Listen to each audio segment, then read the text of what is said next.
Hello, my name is Dan Hennon. Today is April 25th, 2019, and I'll be providing a broadcast on the Crowley case updates.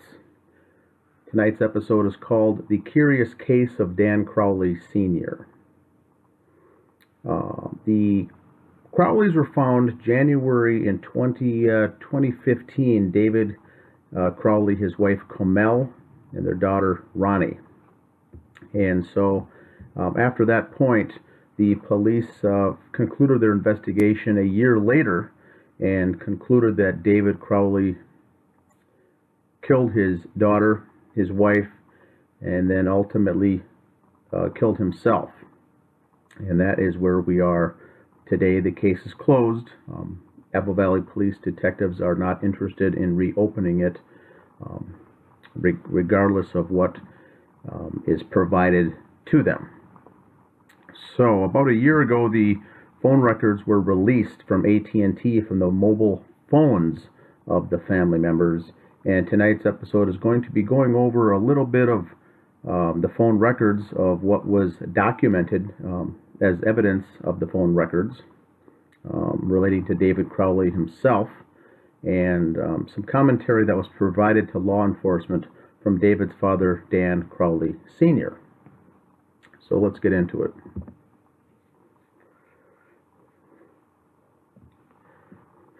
On page 64 of the 94-page police report from the Apple Valley Police Department, we see the following timeline put together by the Crowley family, submitted by Dan Crowley Sr.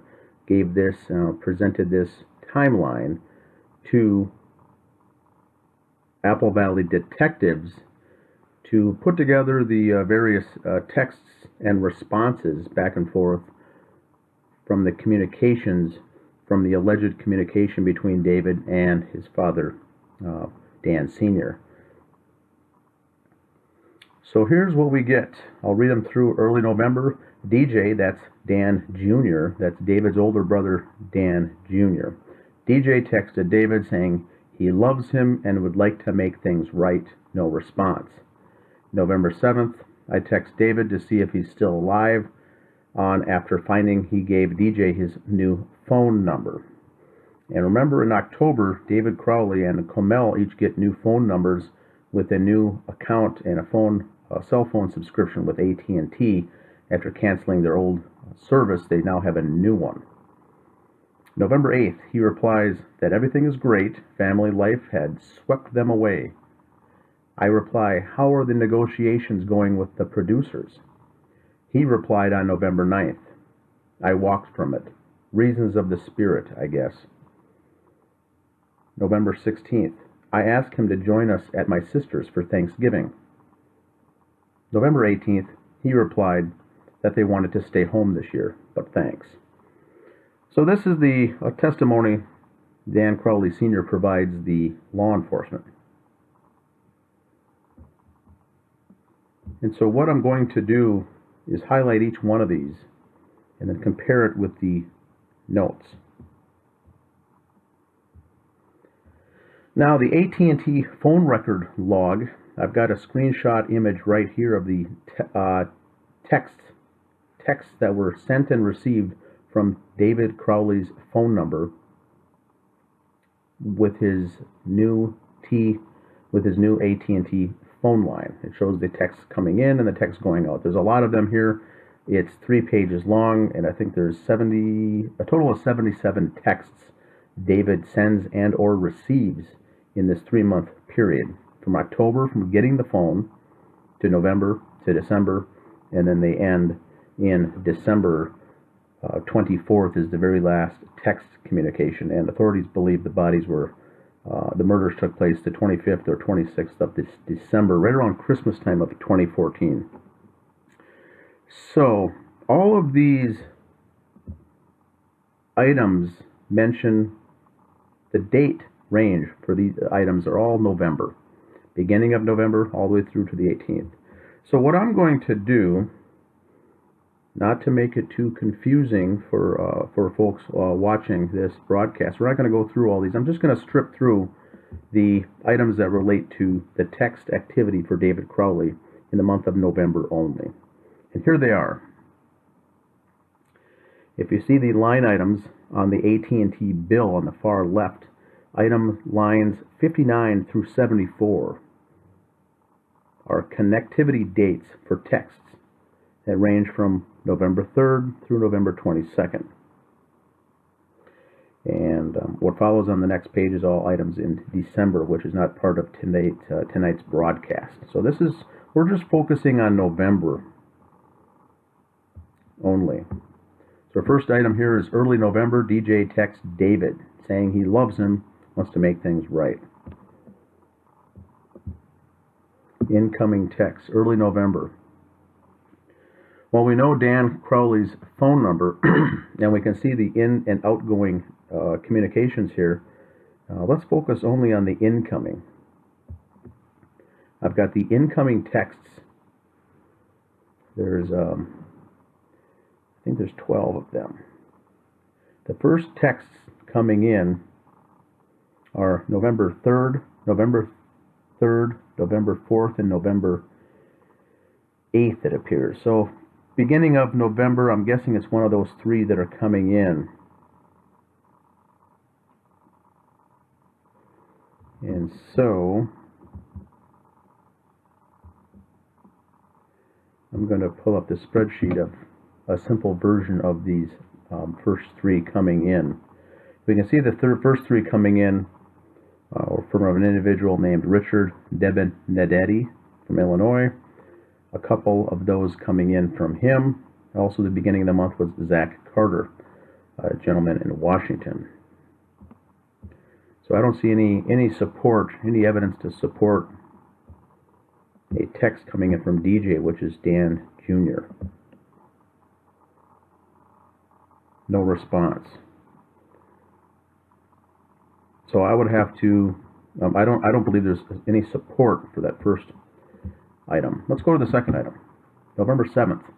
I text David to see if he's still alive after giving DJ his new phone number. So let's go to November 7th. Incoming text.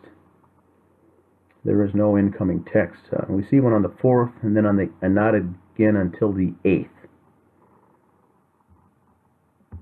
So I don't see anything there to support a text. This is coming from Dan Sr., wondering if he's still alive. Now, this also may be planting the seed of to the investigators that he was depressed, despondent, and what have you. But I don't believe there's support that exists for this text at all. November 8th, looks like David replies, everything's great, family had swept them away. And then Dan Sr., the father, replies, how are the negotiations going with the producers? So we get an incoming and an outgoing on the 8th. We do see some incoming and outgoing on the 8th. In fact, 4 of them in the blocked area here, right in the middle. There's 4. Zach Carter from Washington had some ins and outs. 1, 2, 3, looks like 4 texts back and forth from Zach Carter on the 8th. Nothing from Dan Crowley Sr., the father. Nothing from the father at all. Now, we do get one from Dan Crowley Jr. on the 8th. That comes in around 11:07 p.m. that night. But this is Dan Crowley Sr. Mentioning this correspondence here, back and forth texts between him and his son. And so negotiations with the producers. Now we know David was in communication with MEG, the Michael Entertainment Group, about his movie. And so that's correct. He was in negotiations with them. Let's go to the next one. He replied, this is David now, alleging. David replied on November 9th, I walked from it. Reasons of the spirit, I guess. Now this one drew some criticism early on after we interviewed the president at Michael Entertainment Group, and saying that he never walked away from the deal. And Meg never walked away from David. They had a pending contract, a verbal contract to move forward with this web series, movie, or project. And so this concept, this item drew criticism early on, saying I walked from it, reasons of the spirit, I guess, because there's no evidence to support that David ever walked from this at all. So we're wondering why Dan Crowley introduces this concept or this narrative here into the police reports. So he says on the 9th that he walked from it. And now we don't see any text here at all on November 9th at all.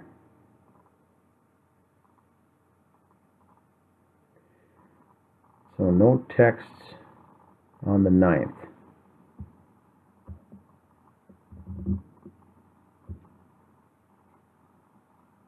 Now the next one is November 16th. Dan Crowley Sr. asks, I asked him to join us at my sister's for Thanksgiving on November 16th. And as we can tell here, look back on the incoming texts. We do see the 15th, November 15th. And then nothing until the 20th. 15th and the 20th, so nothing on the 16th. In fact, if you look of who he's corresponding here, on the right side I've got listed underneath the who is who he's communicating with.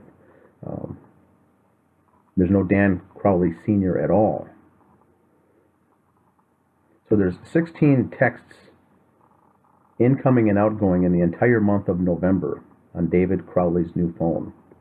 Never once does he send a text to his father, Dan Sr., who lives in Owatonna. And never once does he receive a text from Dan Crowley Sr. into David Crowley's. So there's no communication there at all via text. So there may have been phone calls and the phone records, but the point of this episode is strictly the text, the correspondence between the texts, between the father and the son. The next one, November 18th, he replied that he wanted to stay home this year, but thanks. So a nice comment there, saying they couldn't make it, but thanks again for the invitation, Dad. And this is the 18th. He replied back. So let's go to the outgoing. Outgoing here I've got in the bluish color, and there's no outgoing calls. In fact, there's only 4 outgoing texts the entire month of November from David Crowley. And like I said, none included his father. So it doesn't. We can't even verify that there was an invite for Thanksgiving here at all by looking at this information.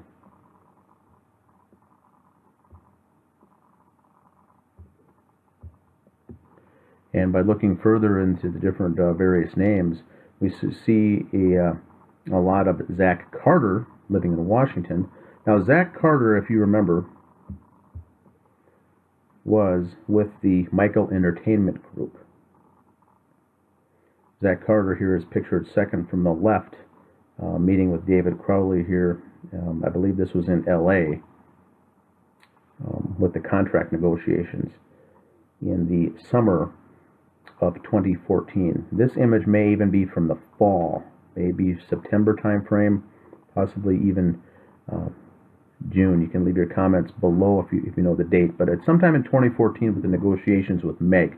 Now, Michael Entertainment Group is the company that's initials for MEG, Michael Entertainment Group. Both officers, their partners in the firm, are both named Mike. On the far left is Mike Boggio, and on the far right is Michael O'Donnell. Those are the two Mikes. They run an outfit called Michael Entertainment Group. Zach Carter is also working with them. He's pictured here with the reddish-looking goatee, second from the left. So we know that David Crowley is in correspondence with Zach Carter several times during the month.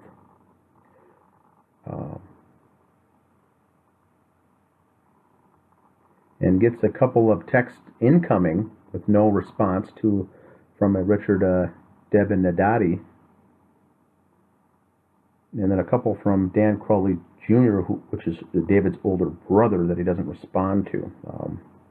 And they were fighting at the time, back in the month of August.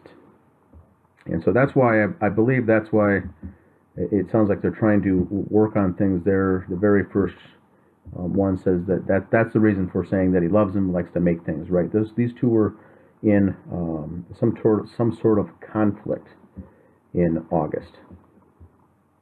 And now we get into the end of November, and other than a couple of looks like potentially spam texts coming in there that don't have the regular 10-digit phone numbers. But what we're seeing here is what I see is two things. Number one, David Crowley is not ever sent a text in the month of November or received a text from his father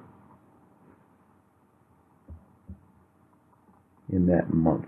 The other thing, in looking back at these comments from Dan Crowley Sr. that he provides law enforcement, is it leaves the illusion that they're corresponding, that their texts are being sent back and forth, they're on good terms, they're chatting, and everything's fine with a lot of these conversations. But what we see in the evidence is that there's no correspondence whatsoever, much less conversations going on. And so what we're left with is to suspect, or is to really the question is to why would Dan Crowley Sr. lie to investigators? Why would he give this information to detectives when it's not accurate and not supported by the evidence or the facts? And so that's the main question. Why was that done? I don't know. We can only hope that when detectives followed up with these notes and narratives, when the police, when the warrants came back for these phone records, I'm assuming they followed up on each one of these instances. We don't have any narrative as far as what they found or what they concluded by these types of things, but we can only assume that they did follow up and ask Dan Sr. the follow-up questions as far as these things not making sense. But please leave your comments below. I just found this very interesting and wanted to get this out there. Once again, today is April 25th, 2019. My name is Dan Hennon. Thanks for listening.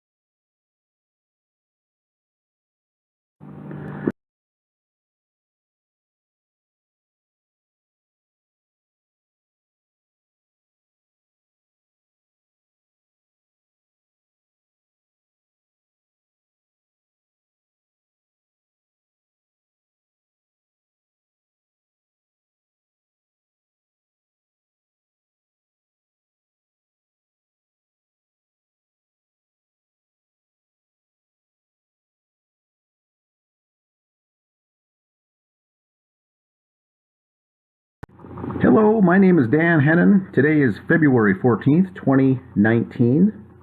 Today's broadcast is called The Curious Case of Eric J. Prochnow. Now, a little while ago, a month ago, I received the following screenshot of an article that was posted online, and this was sent to me, and I thought it was quite interesting. It mentions Eric Prochnow, age 45, of Nord, California, was picked up and arrested, but according to the criminal complaint, Prochnow initially provided his Department of Homeland Security identification in lieu of his driver's license. And so, of course, this piqued my interest to look into this case. And the article's still out there. It's available to show. It took place in Worthington, Minnesota. That's rural Minnesota, down by the Iowa and South Dakota border, if you're unfamiliar with it. And so what I found was this is the only article out there. There's nothing else in the media talking about this arrest.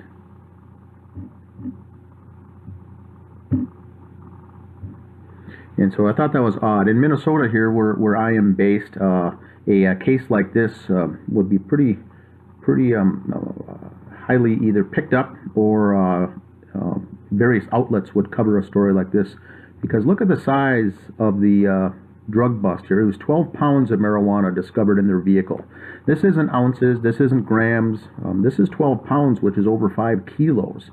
And so a story like this, especially in rural Minnesota, would get picked up by various news outlets, and it would be a relatively big case, something of this size. And to this day, there's just one article on the entire internet about this case, and so it seems odd. It mentions here 2 California individuals were apprehended Wednesday in Worthington with 12 pounds of marijuana discovered. Eric Prochnow of Nord, California, and Belinda Gorisco of Red Bluff, California, were facing felony third-degree sale of 5 kilos or more, and drug possession, a fifth-degree possession in Nobles County District Court. Nobles County is in Minnesota, where this took place. And but these are maximum sentence here is 20 years and $250,000 fine, or both. And so it's pretty serious charge. And here are the individuals here in their booking photos of the individuals. So of course this got to me, piqued my interest as far as the story. So I did some digging here in Nobles County, checked in the Minnesota jail booking the details of this case, and sure enough, Eric John Prochnow was arrested 2/14/18. Today is the 1-year anniversary of this incident. A year ago today is when this arrest was made, Valentine's Day. It says Minnesota State Patrol. Description says holding for another agency, 5th-degree controlled substance possession. And I want to highlight something here in yellow. Is hopefully someone with more background can leave a comment below as to what this means. I'm not sure what it means when it says holding for another agency. What agency could that be? So they're from California, traveling in Minnesota. So if you look at the map here, from location A to B, that's a pretty long route there to help you get the visual of this drive. I think it's a 28-hour drive to get there.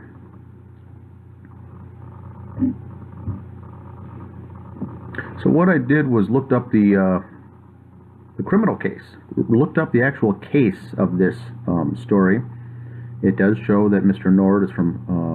Prochnow is from Nord, California, and he has retained an attorney, Jacob Burkholz.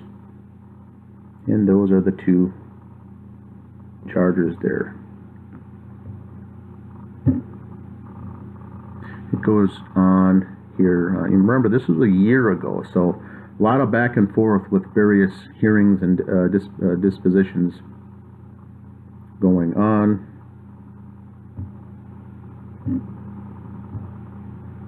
Here's the various dates and times.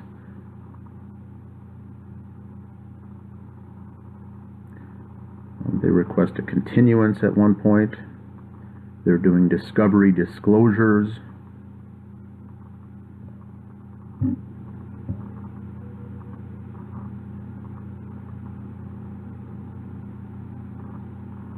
Another request for continuance. So this is dragging on here. And like I said, it's a pretty big case here in small town Minnesota.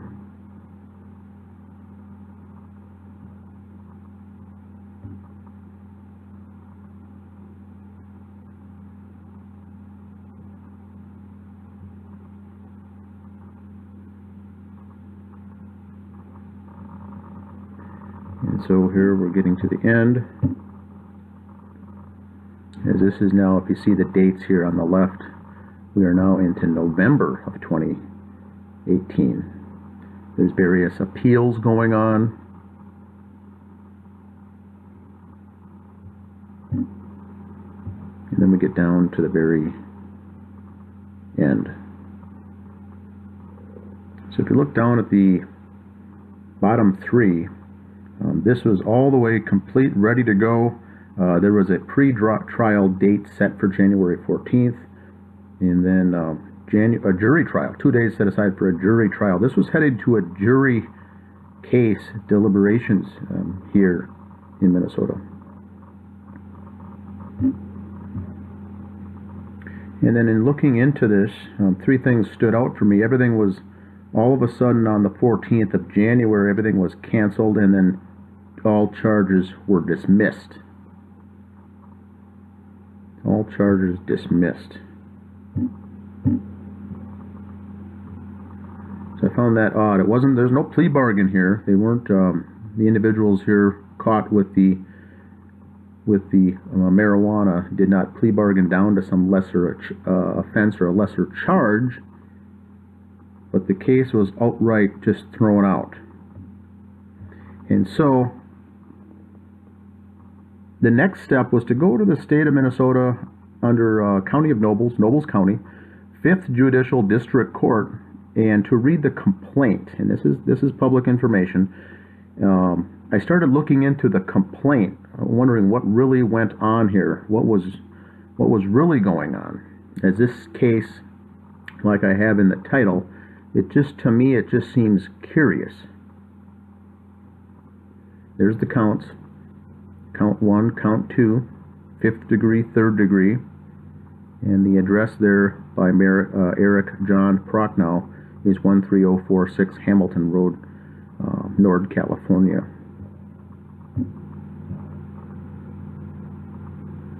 So if you look this up, the address given here on the complaint, his home address, here on Google Earth, if you zoom in, it looks like I'm not sure if it's a junkyard or an abandoned property or not, but that is what he provided to authorities, this location in California.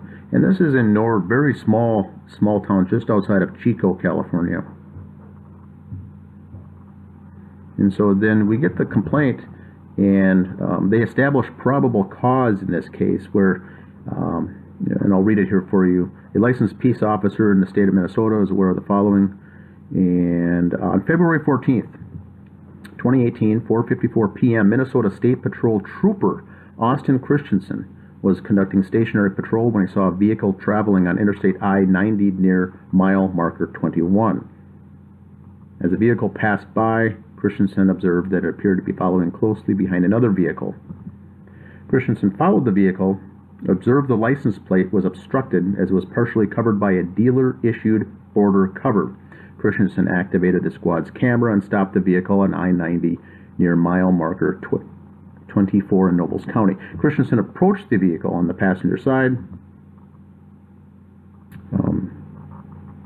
observed the license plate was for California, did not observe any luggage in the rear hatch, also observed the back seats were folded down and multiple dogs were inside the vehicle. The driver initially produced his Department of Homeland Security identification badge, but upon request produced his California driver's license, which identified him as Eric J. Prochnow. Prochnow also provided insurance and the vehicle registration information. Christensen noticed that the vehicle was recently insured about 2 weeks ago, and the passenger in the vehicle was identified as Belinda Pauline Guarisco. And so, the simple pullover, California plates, car was registered, and so here's a map, the image of where the pullover, this traffic stop took place, down in the corner of Minnesota, Iowa, and South Dakota. As you can see, Sioux Falls, South Dakota there, Worthington, Minnesota, and I-90 is the major interstate going there between the states, and in particular, he mentioned mile marker 24.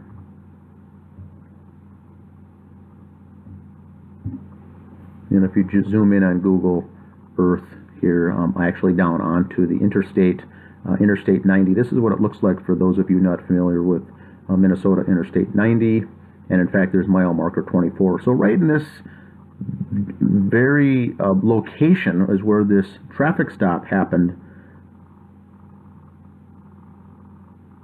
a year ago today. More on to the complaint. Christensen believed the vehicle had a lived-in look and saw food, drink wrappers, several blankets, and pillows. Christensen observed an overwhelming odor of dog and a bundle of sage grass tucked into the driver's door pocket. Christensen told Prochnow he'd be issuing a warning for the license plate obstruction and then asked him to come with him to the squad car. Prochnow agreed. Prochnow told Christensen he and his girlfriend were traveling to Apple Valley to see his mother as she is sick. Christensen asked what is wrong with his mother. Prochnow said it was, quote, just an illness with her skin.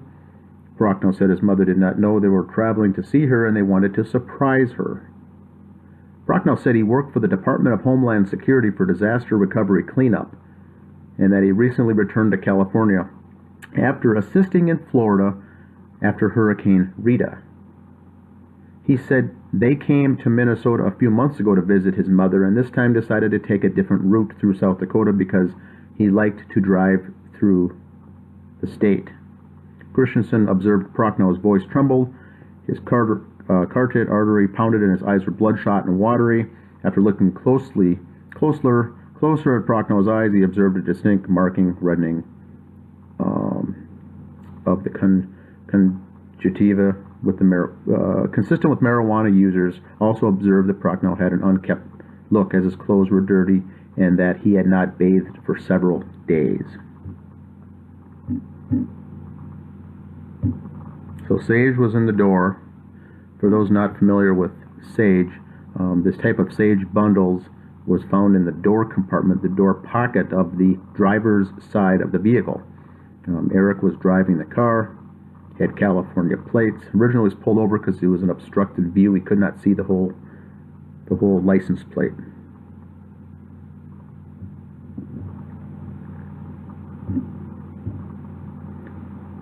The item in yellow here is highlighted. This was first caught my attention. Prochnow said he worked for the Department of Homeland Security for disaster recovery cleanup and that he recently returned to California after assisting in Florida for Hurricane Rita. I thought that was interesting, so I looked up Hurricane Rita. Sure enough, it hit Florida, but this was back in September of 2005. 2005. So I think the disaster recovery relief efforts were done as this was, this event was 13 years ago. So I found that to be quite curious. Christensen then contacted dispatch for a criminal history for Prochnow.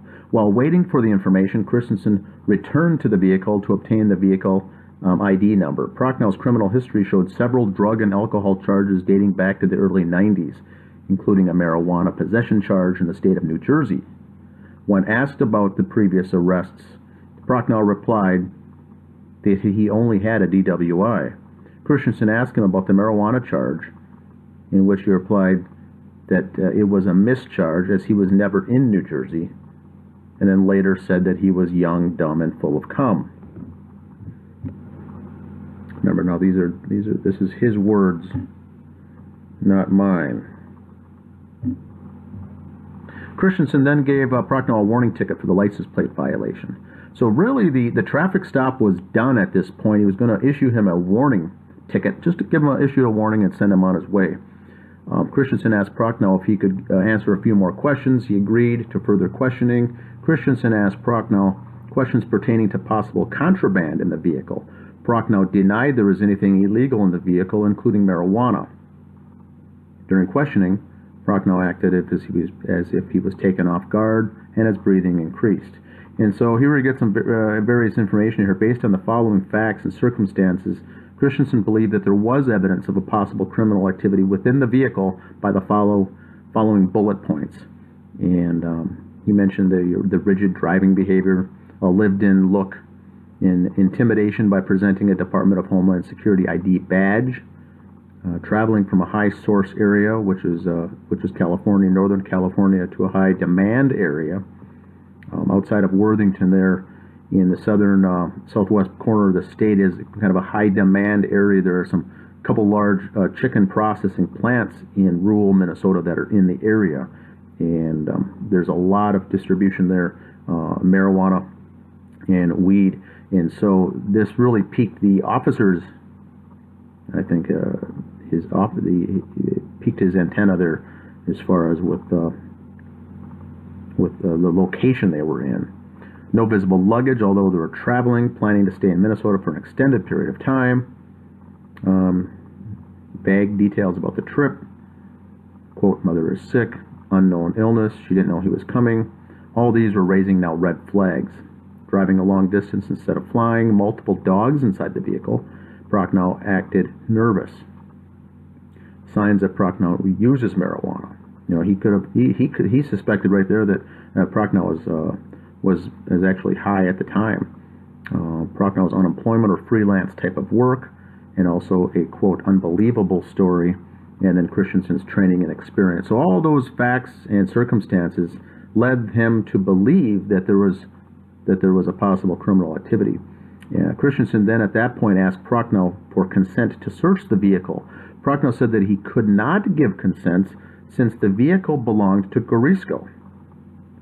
So it was her vehicle, her car, he was driving it. Christensen asked Gorisko for her consent to search the vehicle. She asked if she had to give consent, and Christensen said no. Christensen said that if she wanted to, Christensen said if she wanted to, he would allow her to drive to the nearest rest area, approximately a mile away, so she could more safely handle her dogs. At this point, Gorisko became more nervous and said that she would rather remove the dogs on the side of the interstate and wait for the canine sniff. And so what the officer said is, I could bring a canine unit to sniff out because I believe there's drugs in the vehicle. And so Christensen then had his canine perform an exterior sniff of the vehicle. The canine did alerted near the hatch of the vehicle. Christensen told Prochnow and Gorisko the canine indicated the presence of narcotics in the vehicle. And at that point, Gorisko said that that could be true because people have smoked weed in the vehicle. Christensen at this point then arrested Prochnow, read him his Miranda warning. Prochnow declined to talk further with Christensen. Prochnow was then transported to Nobles County Jail, and then where he was booked. Christensen asked Gorisko if she would like to give a statement. She declined. Gorisko was then transported to the jail and booked. Christensen at this point photographed the vehicle and conducted a detailed search. Christensen at this point located approximately 12 pounds of heat-sealed, high-grade suspected marijuana wrapped in cayenne peppers. And so 12 pounds is not a normal low-end dealing. That's more than an amateur buying and selling drugs. Also the fact that it was heat-sealed, high-grade marijuana and wrapped in cayenne peppers. What that does is dogs usually overburdened with the scent of the cayenne peppers. They can't really scent or smell it throws off their detection for the marijuana themselves. So also something that an amateur would not do. So I looked into Miss Gorisko.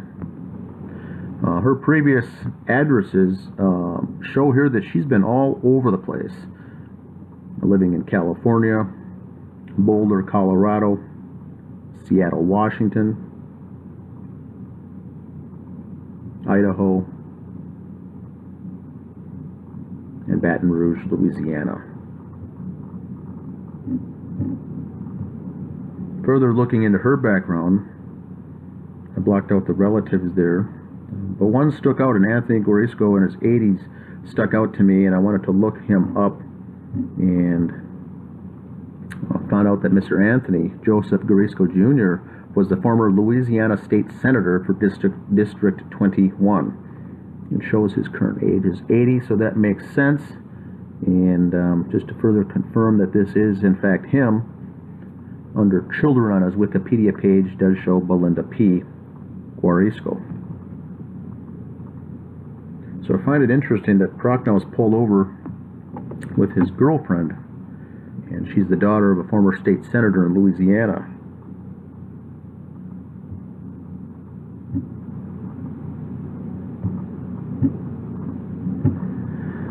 Now, if we look at the June 4th omnibus hearing that took place on June 4th of 2018 from Officer Christensen,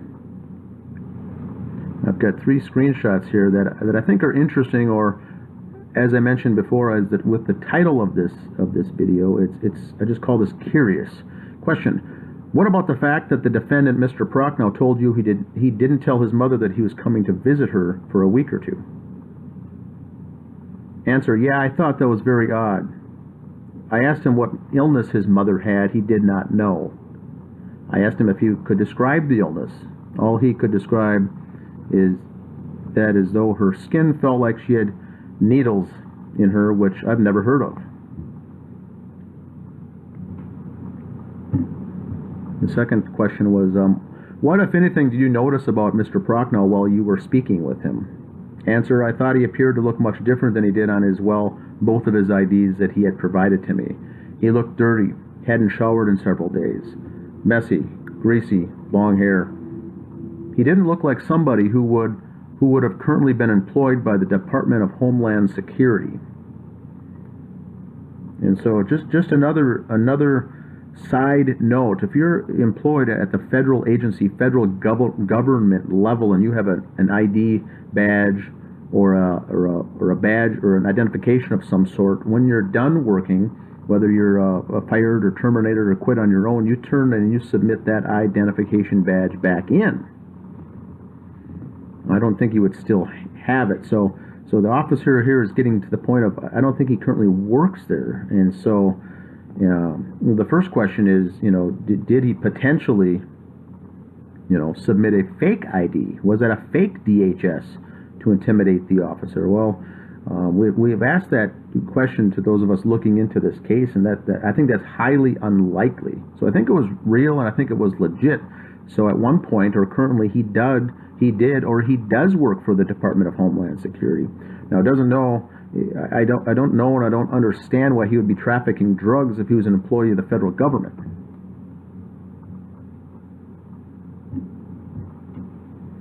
Then it goes on here on the next one. It mentions large number of seizures that originate out of California, specifically Northern California. In the last year alone, myself, I've arrested or seized over 2,000 pounds of narcotics specifically coming from that region. So this is the state trooper Christensen saying that a lot of those that he does pull over for traffic arrests that involve narcotics does come from Northern California. Question: so California is a source state for marijuana? Answer to me: yes, based on my training and experience. Question: did the fact Mr. Prochnow gave you a Department of Homeland Security badge have any significance? Answer: that would be a common tactic with attempting to intimidate me at the window. I've been badged before, and that would be consistent with trying to put off an image that you're not, or a title that you hold that you feel would intimidate me.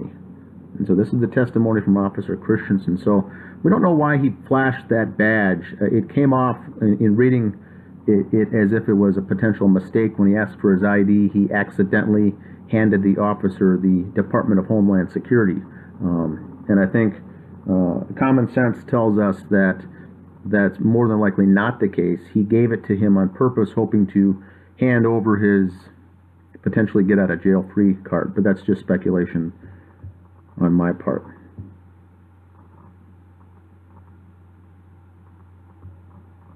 So if we go back into, let's look at Eric's LinkedIn page. Currently, Eric Prochnow is his LinkedIn page showing that he is currently looking for a position with the company.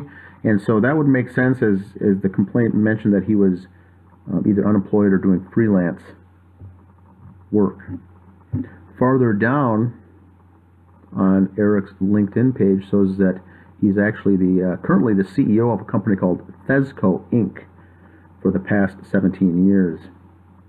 Chico, California. It's more of a licensed and insured general contracting company. So it looks like Eric was the CEO and is the CEO of a contracting company in Chico.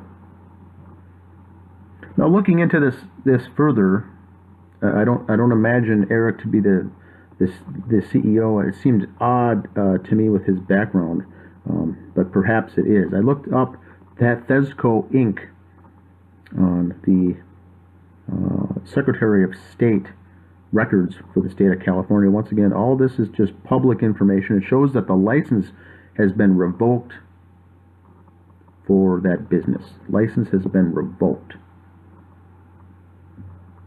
Caused me to look to the next step to wonder why that would be, what happened there. And it looks like here it was revoked, and also because they're an arbitration violation disclosure that they were in non-compliance of having their license revoked when they went to arbitration. Looks like they failed to comply with the arbitration. And so they not only had their license revoked, now they've been in violation with it. And so there's problems with the company here that would not surprise me, I guess, with all of this recent activities. And so if I look at the state of California Secretary of State for Thesco, just to make sure that for those of you, the viewers watching this, to say, well, maybe it's the wrong Eric Prochnow, maybe that's not him. And if you look down, I've got it in highlighted.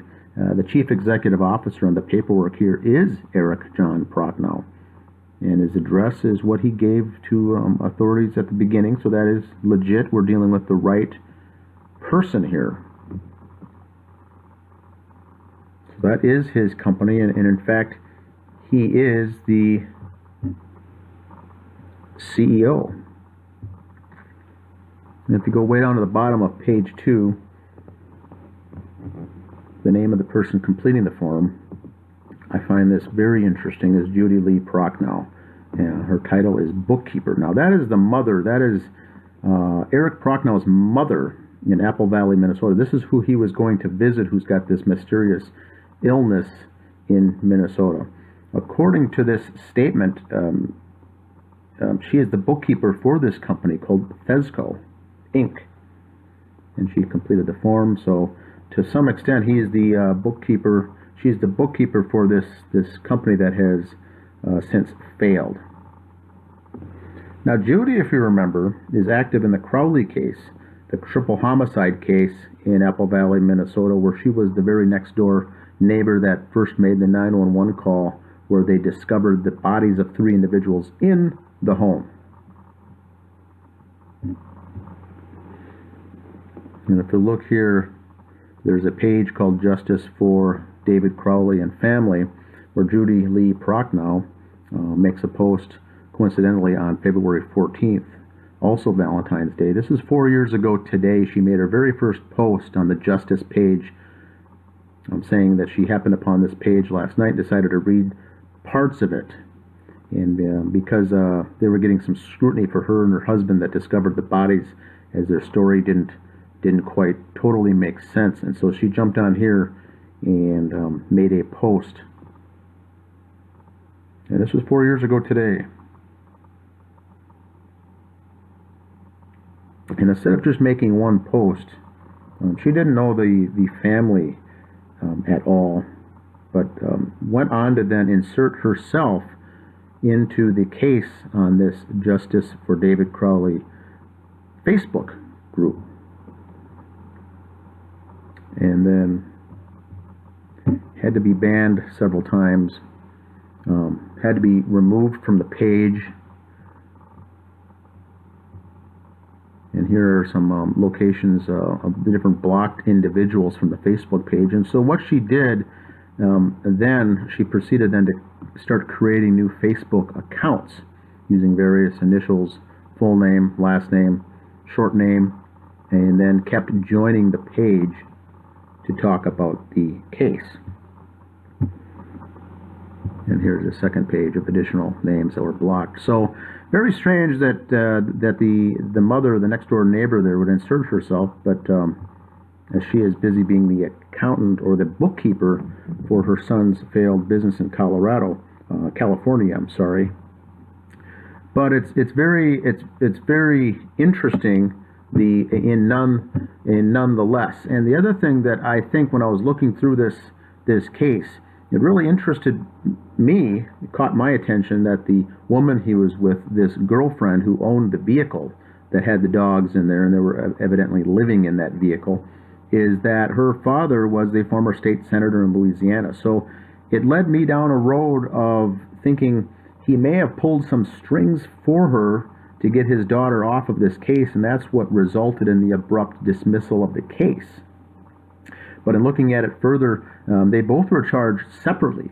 Eric was charged with this case, and Belinda was charged. And what we see is Belinda was just assigned a defense attorney there. She was just assigned one, and he went out and hired one. And then later, she actually recommended to the court that they combine both cases, and then she be charged along with him.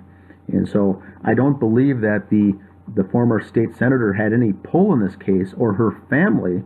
They left her out to not hung her out to dry, but just let her figure it out for herself. And for some reason, she felt the need to say, let's put my information on my case, roll it under Eric's, as I have a better chance to get off for some reason, I think is what the case was. And now, for some reason, the entire case was dismissed. And so I don't know how she would have known that or had the foreknowledge to play that card, but it definitely worked, as all the charges have been dismissed, dropped, and it is no more. And so it may have something to do with Eric's Department of Homeland Security background, whatever that is. We certainly know that he wasn't working with Hurricane Rita in Florida. So why he lied to the officer, I don't know. But for some reason, this case at the higher up level, somewhere at the Fed agency, I do believe ordered this case to be shut down and hushed up at the federal level. And I do not believe it was from her father, the former state senator, who was also an attorney, by the way. He runs a law office in Baton Rouge, Louisiana, to this day.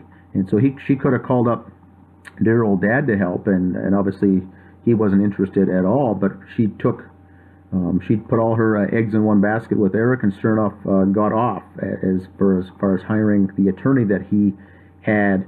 And so without a job, freelance job, or if he was unemployed or whatever the deal was, certainly helped. So there was some pull there on a case like this. And so those of you familiar with strange cases like this that I follow, please leave your comments and messages and questions below in the comment section, because I don't personally see how someone getting pulled over with 12 pounds of high-grade marijuana can get dropped because of a charge like this. And so what they did, the feds or at this level ultimately threw Trooper Christensen under the bus, and basically said that he was pulled over because of an illegal search on the car, because of they couldn't see the license plate on the back of the vehicle.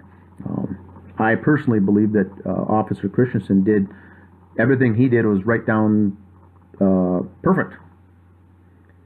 And so what we get with cases like this, you get an honest individual in law enforcement who now gets thrown onto the bus for something higher up that they want to wipe away, clean up, and scrub a case like this that's now all just wiped away. So my question is, how does something like that happen? What kind of pull do you need? What kind of higher powers is up there deciding these types of things that for the small court in Nobles County, Minnesota, outstate once again, to get railroaded on a case like this when they certainly had enough evidence and everything was done by the book. And as we see, this case has just been dismissed. But once again, leave your comments below. This is the curious case of Eric J. Prochnow. Today is February 14th, 2019. My name is Dan Hennon. Thanks for listening.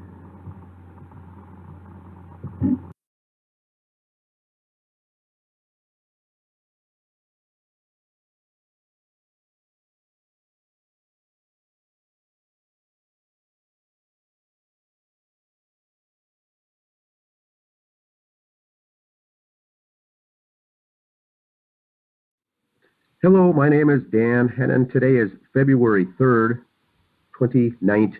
March 3rd, March 3rd.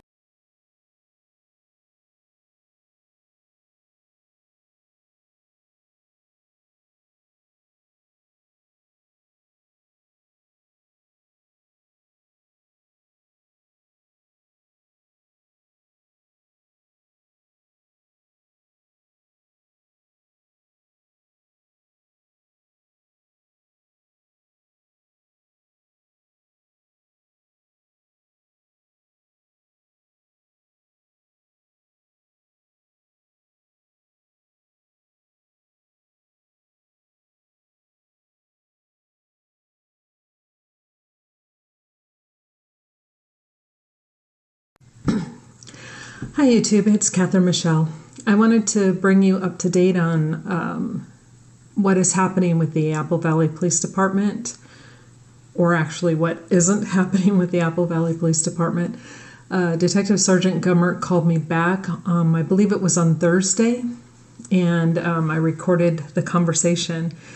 And just so you guys know, it is legal to record conversations in Colorado as long as one of the people involved in the conversation is aware of the recording. That was me. And it's also legal to record an officer without their knowledge. So there are no laws being broken. I didn't do anything illegal or underhanded or anything like that. And in fact, toward the end, you'll hear Detective Sergeant Gummert state that I can quote him any way I want, but I don't want to do that. So I would rather play for you what was stated. So I'm going to play this and then interject commentary along the way. And so here we go. And this is going to pick up. I had already answered the call and we were already speaking before I got the computer going and had the recording started. So here we go. But is there any particular reason why the case will not be opened? Yeah, I know we talked a little bit, a few weeks ago, and for us, really kind of where we are at is what we do in this investigation or any significant investigation, regardless of the matter, is, we have people who are very sharp and very good at what they do, look at the case and just kind of come up with their own independent, telling you look at it, see what you think, you look at it, and have people then come together and say, all right, what do y'all think? Is it independent upon anybody else? And, at the end of the day, everybody that was involved in the case,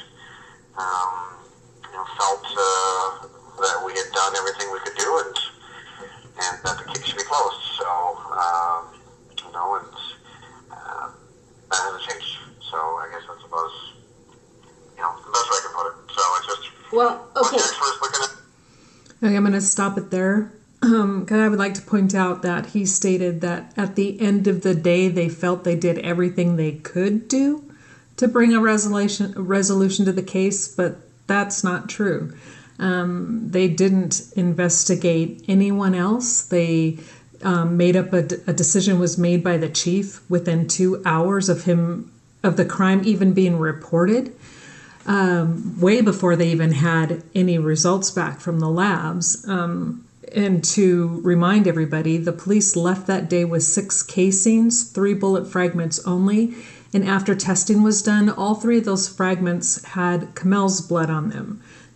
When they left that house and had already predetermined David had killed his wife and daughter and then committed suicide, they determined that without any physical evidence whatsoever. So, no, they did not do everything that they could do in order to reach their decision. And they all agree that the investigation had reached its completion.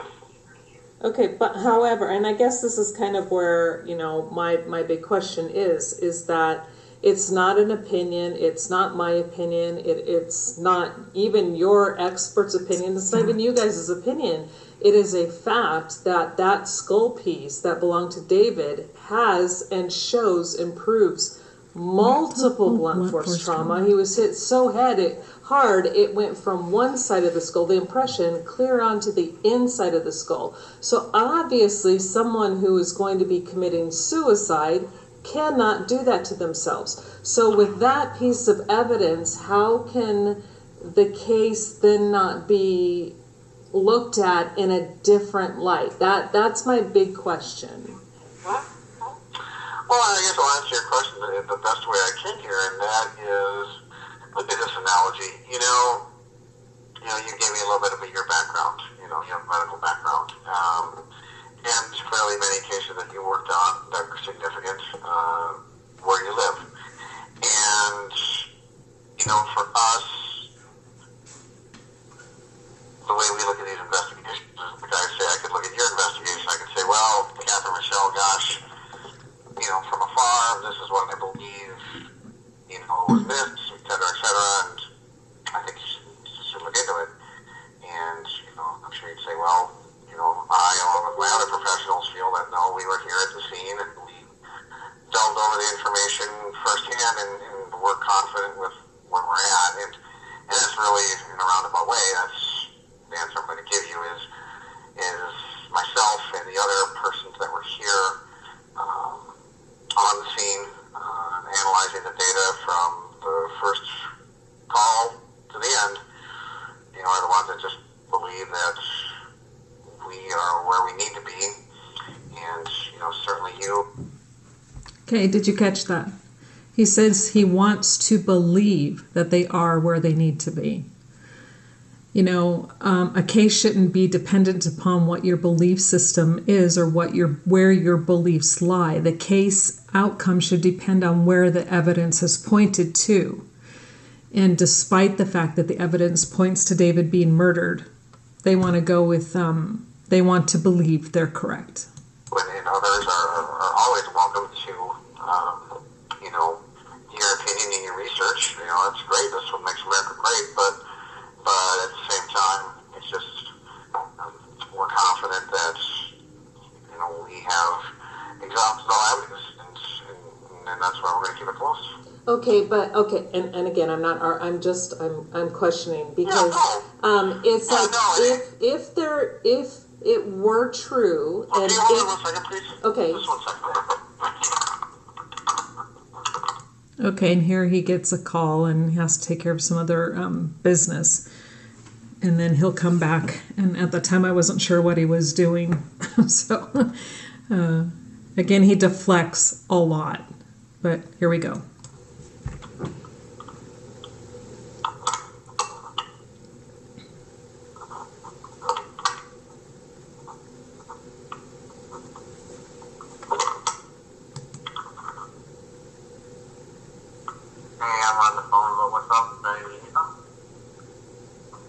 I'm sorry, are you talking to me or somebody else? Casey, I'm not Casey.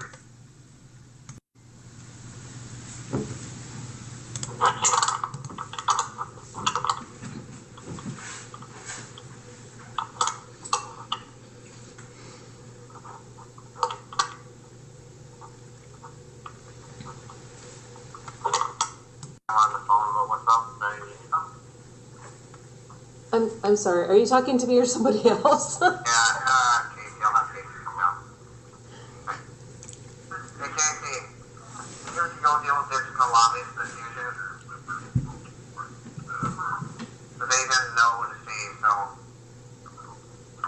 Thank you. Sorry about that, I just had another issue to take care of. That's okay.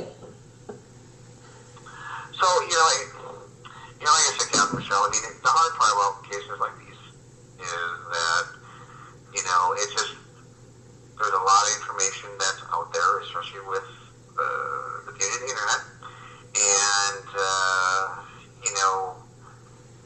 for us, like I said, you're a professional, and you've dealt with, I'll use this analogy because I think it's a valid analogy, is that in your professional career, over the course of many cases that you've worked on and things that you dealt with firsthand, at the end of the day, you have to be confident with your decision making. And as you know, as a professional, there's always going to be that go, well, okay, Michelle, you should have done this way, you should have done this way, you know, and that's just the nature of the job that we're all in. And for us, we understand that there's going to be people that don't agree, that think that we're clearly missing significant, you know, facts in their eyes, and that's great. That's fine. I mean, everyone's entitled to what they believe, but I can't be more clear. For us, we believe that we are comfortable with where the case is at, and it's going to remain close. Well, and again, you know, since you're correct in the professional aspect of things, however, in my decision making in the cases I have had to deal with, if I was wrong, then I had to be professional enough to say, okay, let me go back and revisit this. What do you guys have to show me? Yep. And Yep. And here's the thing, though, too. The main thing is that the investigators did not see, nor did the medical examiner see. I'm going to jump in here before we continue on to what the investigators did or did not see, or what they're actually refusing to even commit themselves to. Going back, you know, professionalism is not about saying, I came to a conclusion, that's it, end of story. No one is right 100% of the time. Not even the Apple Valley Police Department. Nobody. Not myself. Nobody. If we were perfect, we'd be walking on water without the help of hovercrafts. We're not perfect. We make mistakes. And it seems to me like the Apple Valley Police Department is not even open to admitting they know they made a mistake, but they're not going to admit they made a mistake, and they are not going to correct that mistake. So let's continue here. The multiple blunt force trauma, and if they didn't see that, or did they see that, or did they see the blunt force trauma on David's skull? This is everything in your reports I've read in that, and I don't want to sound like I'm accusing, because sometimes when I get excited, it sounds like I'm yelling, and I'm not. But no, you're totally cool. So do your investigators see the multiple blunt force trauma on that skull piece? Well, the best way I can answer that question in terms of damage done to, you know, the parties is myself, along with several other investigators, were at the actual autopsies where the bodies were examined by the medical examiner. And so we were right there as they were being examined. So, you know, us, you know, as we work hand in hand with the doctor, you know, anything that's going to be observed is not only be them, but by our detective as well. So. Okay, did you catch that? He's not even answering the question. He's just saying that he was there, and whatever would have been observed, they would have seen it. But he's also saying he didn't see it. He did not say, I did not see this blunt force trauma. He's saying, whatever would have been there, we would have seen it. So he's answering the question by saying it was there, obviously, because he's not denying the evidence, but he's not outright saying we saw the evidence there. So either they saw it and they chose to ignore it, or they missed it. Either way, either option, they need to correct that, but they're not going to. So, you know, okay, in terms of how the autopsies went, you know, I was there. I observed the actual autopsy. So for me, you know, I'm comfortable with the medical examiner's, you know, job and how they went with what they did. So. Okay, but she stated that. He's comfortable with the medical examiner's job. Again, he didn't answer the question. And the medical examiner, Dr. Jessica Lelinski, who now works out of Milwaukee, Wisconsin, clearly states that there were no projectiles found that killed David. She says that in the autopsy report. But she also states that she sees no other evidence of injury to the bodies other than the gunshot wounds and the obvious dog scavenging. So that is a lie. That is an absolute, complete lie, because we have the photographic proof. that the blunt force trauma is there. We'll continue. But she states that there was no other damage done to the bodies, but you see, I showed you that photo. So, and did you see? It's kind of like you're not quite answering my question, so I kind of want to get it. Did you see, or do you agree that there is blunt force trauma to that skull piece? I guess after reviewing all the data you provided, for me, I agree with our conclusion, and I don't agree with what you're asserting. I guess if that's hopefully a better way to answer your question. Okay, so basically, if I'm understanding you correctly then, is that you are not saying that you see the multiple blunt force trauma? I'm answering that what I see is that we completed a thorough investigation and that I have not seen anything to date, including the information you provided me, that gives me any cause for concern that we missed something and that it needs to be reopened. That is troublesome. They see it. The photo that we have and we provided to them came from the police department, and he's just saying that it doesn't cause him concern. The multiple blunt force trauma, he's not denying it's there. He is just simply stating that he doesn't think it's of any concern to the investigation. The fact that David was murdered and his head was then, scalp part was then cut off after death, more than likely, that doesn't concern them. They're content with their conclusion. Really? Now I'm concerned and worried. We'll continue.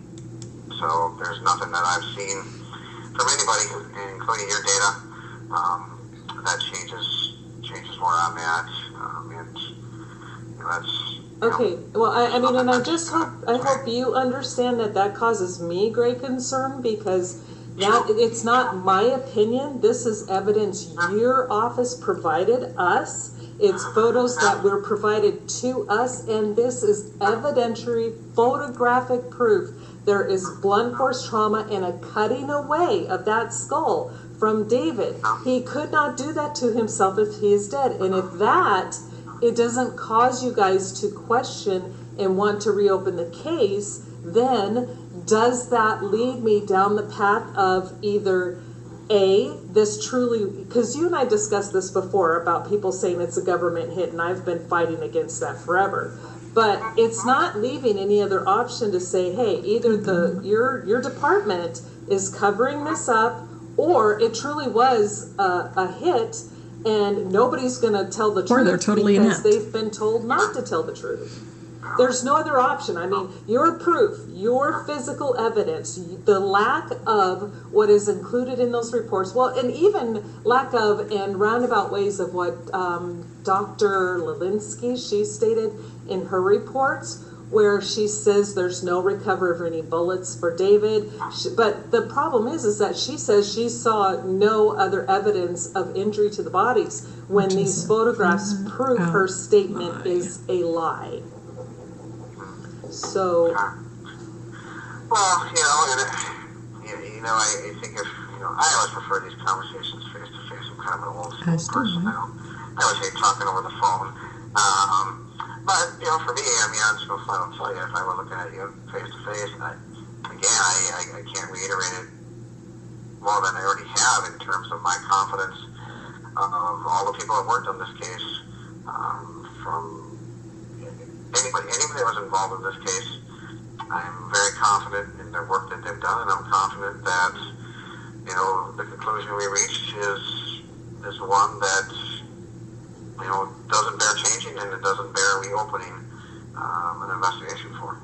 Okay, then just so I can tell everybody then is that even though the proof is there and the photo is there, that shows I'm sorry, it's not my opinion. It is not anybody's opinion. It's there that there is blunt force trauma, you can see impressions in that skull. And that's not a makeup. It's not a lie. It's not making something up. It's not, going, oh, oops, that's dog slobber. It's like, no, there's an impression of a ratchet market, at least, and for a six-sided socket, be it a crowbar or something else, that is evident within that skull.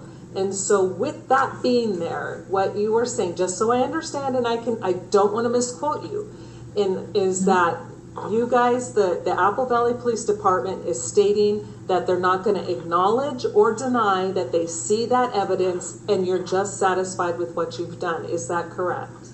Well, I think, Michelle, ultimately it's, you're free to quote me however you want. Well, no, I want to quote. Choice. No, I want to quote what you say. I don't want to put words in your mouth. I don't think that's how it should be done. Well, then if you don't want to put my words in my mouth, then here's what you can quote me on. The investigation is closed. We will not reopen the investigation.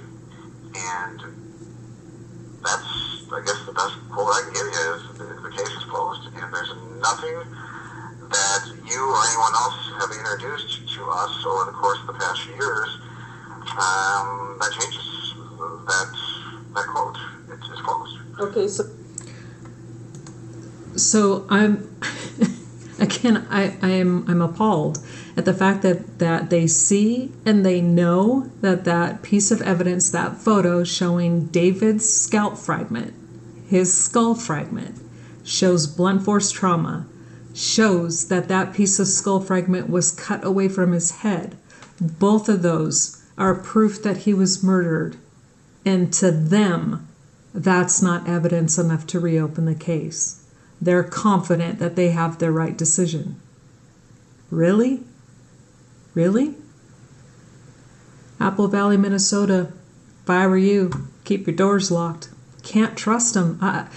And this it's not about a personal attack on Sergeant Gummert, because as you can tell, he's being very nice. And he did take the time to talk to me. However, being nice doesn't mean you're doing the right thing. He's not doing the right thing. The entire department has not done the right thing. Not by David, not by Kamel, and not by Rania. And not by the extended family and friends of the Crowleys. For some reason, they refuse to look at their own evidence. And they refuse to reopen or look at it again. But that doesn't mean we're going to stop. We're going to continue. I told them, and like I told you guys before, the fight has only just begun. This is not over by a long shot. This is where we need to dig our heels in more, and we need to constantly put this in front of them. But let's finish up the conversation I had with him. So including that, I know I'm trying to pin you down, because to me this is the vital information. This is the piece of evidence that proves David himself was murdered, and these murderers are walking free. These murderers who have threatened me and somebody else and some of my other friends, which I don't take kindly. So if I'm going to be upset about this, you better believe it, because if they come after me, then you guys are now going to be liable. Yeah. But I'm telling you, this is not a joke. I don't take this as 1 ounce of being funny. Not one bit. But that goes down to that piece of evidence, and that 2 people that and I've sent you their photos, I've sent you the proof of their animals, I've sent you the evidence of that skull damage, I've even given you the tools that are consistent with those impressions. So basically, and that was David's skull, he was beat in the head, he was obviously murdered. So despite that, the case will still remain closed. Is that correct? Yes, the case will stay closed. Correct. Okay, well, I'm going to still continue, and I'm sorry, and please don't take it personally. And one of these days, I really do. My goal is to actually come up and speak with you guys, like you said, face to face. I would much rather do it face to face. I think, you get a better understanding of the person you're talking to when you see body language and everything like that. And so I will not stop on this. I am going to send this to, I've sent it to everybody I can think of, and now I'm sending it to the congressman, and I'm going to be then giving it to the news stations. And I've sent it to the Dakota County Attorney, which I'm sure you're already aware of. I've sent it to the Minnesota State Attorney, and I'm going to send it to the mayor and to the news stations and to the people who have written articles online. I've contacted almost everybody, just because the man was murdered. If he was guilty, trust me, I wouldn't care. I would be all on you guys' side saying, you know what, they're right, but he was murdered, and it's proven. But okay, but truly, thank you for getting back to me. I really appreciate it. Yeah, again, I apologize for the delay, and again, thank you for your time. It's been nice to talk to you. I wish you the best. You certainly have my contact information. If down the road you need to contact me for any reason, please feel free. I absolutely will. Thank you so much, and you have a great day. Thanks. Okay, bye. You too. Take care. Bye-bye. There you have it, out of his own mouth. They're not denying that the evidence is there. They will not admit or deny any of the evidence. All they are saying is that we came to a decision and we're going to stick to our decision regardless. It doesn't matter. And they're saying that no one has given them any evidence or any proof to make them think anything different. If David's skull fragment that has multiple blunt force trauma and evidence of being cut away from his head is not evidence to them that he was murdered. A dead person cannot cut their head off. A dead person doesn't, the force that these impressions left, he was hit extremely hard.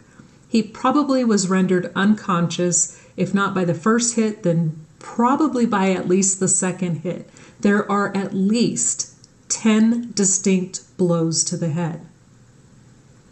He couldn't have done this, so he's going to beat himself in the head, so they say, which is impossible. Cause impressions to go from the top of the skull to be imprinted on the inside. Cause bleeding of some sort, on hemorrhaging or whatever, on the inside of his brain. Then he's going to shoot himself in the head, and then he's going to cut off this piece of scalp. It scares me. It scares me that these officers are allowed to not look at evidence. I'm frightened for Apple Valley, Minnesota. You guys, this is your police department.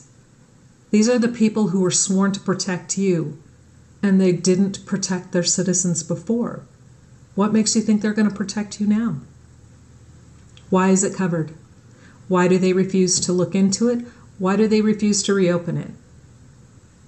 And I did. I sent them Sean Wright's information, and I sent them Danny August Mason's information. Both of them had motive. Sean Wright's motive was he was on Facebook. His little text and spiel is all over. Don't put out the rise because you're going to send me to prison. You don't think that's a motive? What about Danny August Mason, who was not cooperating with David at all? David had been trying to get him to release whatever it was he felt he in the legalities of things. When you're a writer and you're getting stuff done, and I'm not even going to go into it. You need to research that yourself, for those, and not for those who are listening, but for those who want to argue this point. I am a published author. I know what I'm talking about. So you have to oftentimes go to an extreme to get a release. This is what David was doing, trying to get from Danny. Danny knew that he could hold up David and was holding up David on purpose. And then he had the nerve to show up to Ranya's birthday party. My words, my opinion. And then you wonder why there was tension. The tension wasn't between David and Kamel and Ranya. The tension was between David, Danny August Mason, Sean Wright, Mason Hendricks, Dan Jr., and who knows, could it be Dan Sr.? Don't know. But, and not only that, Danny August Mason, not only was he angry and totally ignoring signing off on the release, but Danny August Mason also posted a photo of his dog. Now, we know on the blue blanket, and it's even written in the officer's reports, multiple white dog hair. It's everywhere. It's all over. Now, yes, Paleo had white fur on his belly, but that was it. The rest of him was brown and dark brown and a reddish brown. He was not all white. Who has an all-white pit bull that was trained to fight and kill? Danny August Mason. These things alone should have sent the police in that direction to at least investigate that angle. They didn't do it. You know, Danny had motive. Danny has a dog that matches. Sean had motive. And Sean also had a daughter at the time who was in grade school. Those footprints are not footprints. Those are kindergarten crafts. So the circumstantial evidence against others in this case is very strong. Now, keep in mind that there's also DNA and blood and prints and blood and stuff that don't belong to David. They don't belong to Kamel. They don't belong to Rania. They belong to the murderer or murderers. So the police have physical evidence that they could easily rule out or rule in other people. But they didn't even look into it. They're not going to look into it because according to them, they did a great job. No, it was lackadaisical at best. At best. So, you know, to say I'm disappointed, again, is an understatement. This family truly deserves justice. It is being covered up. It is being pushed under the rug. But why? Who truly is behind it? We know Eric Sayward. And if any of you haven't watched his little video about the first time I met David Crowley, you need to watch it. Not to give the man views, but so you can see how creepy this guy was. And not just him, but his cameraman. There's a point, they're interviewing David at a park on the 4th of July. This camera guy says, "Hey, where's your daughter? Let's go meet you. I want to meet your daughter." And David looks at them, looks back. He stands then, puts his body between this man and his family and says, "No, they're not comfortable." Does that sound like a man who's going to kill his family? Or does that sound like the person who's doing the interviewing has an ulterior motive? It's creepy. So we've got people that they should have at least interviewed, but they did not. Looked into and ruled out, but they did not. Sean motherfucking Wright. His words, not mine. What he calls himself, because he thinks he's all that, he's all bad, and he's gonna, threaten everybody. We have Sean motherfucking Wright. We've got Danny August Mason. We have Mason Hendricks. We have Dan Jr. We have Dan Sr. We have Eric Sayward and others. These are just the names off the top of my head that should have been looked into and ruled out, but were not. And a few of those, there's more than enough circumstantial evidence that the cops should have put them on their radar right away. But they didn't. These guys lied to the police during their investigations. They lied during the Netflix sloppumentary, as I forget who coined that. But it's truly a disgrace that it was even allowed on Netflix. They've all lied. They all had motive. And David had none. The police could pin no motive. They had no motive for him in their reports as well. But yet they're content, even though they have proof. His skull was basically sustained so much damage that it probably killed him before they shot him. But the police don't care. And again, why?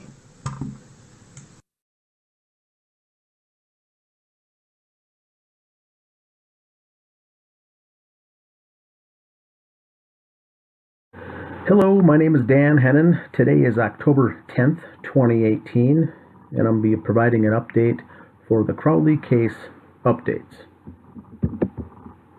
Tonight's episode, the case of the missing will. Catherine Kate Crowley, born 1964, died in 2015.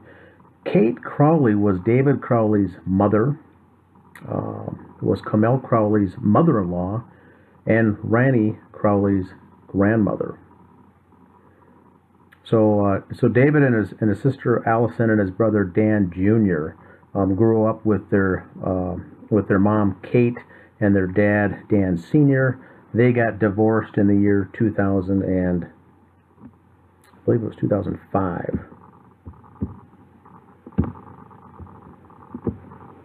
Here's the Kate's obituary that was posted after she died. She was healthy, had 2 jobs, and was in good condition. They say that she simply died. There was no real explanation to it. And to the left here is a family photo taken in August 2014 at Rannie's birthday party there at the Crowley residence. And so that's 1 year later is when she was found dead in her home, unresponsive in her backyard.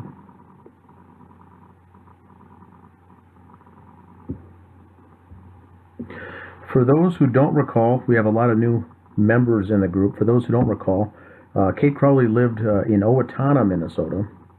Her ex-husband Dan Sr. also lived in that same city, and that is about a 35 to 40 minute drive away from Apple Valley, where the Crowley residence was, where the 3 bodies were found dead. And so that was January of 2015. Now, this is only less than 7 months later. The police report here in the local paper for Owatonna stated on August 9th, a death investigation for police. At midnight, officers responded to a death investigation report on Lancer Lane Northeast. So this is right at midnight. Officers responded. On the 9th, she was found unresponsive and already dead, slumped over a chair, sitting in a chair next to a table on this back patio. And so she died on August 8th that evening. A welfare check was done, I believe, by her boyfriend, who hadn't received any phone calls earlier that night, hadn't heard from her. He did a welfare check, showed up, and then saw the body, called police. So this was after the midnight hour of August 9th and the early morning hours of August 9th, 2015. So we've got David, Comel, Rannie, all dead, bodies found January of 2015. The police reports come out, and the significance of this case is that the police reports came out, and everyone bought into and went along with the official story that David killed his wife, his 6-year-old or 5-year-old daughter, and then himself after being despondent and in a case of depression and whatnot, and then he did all this.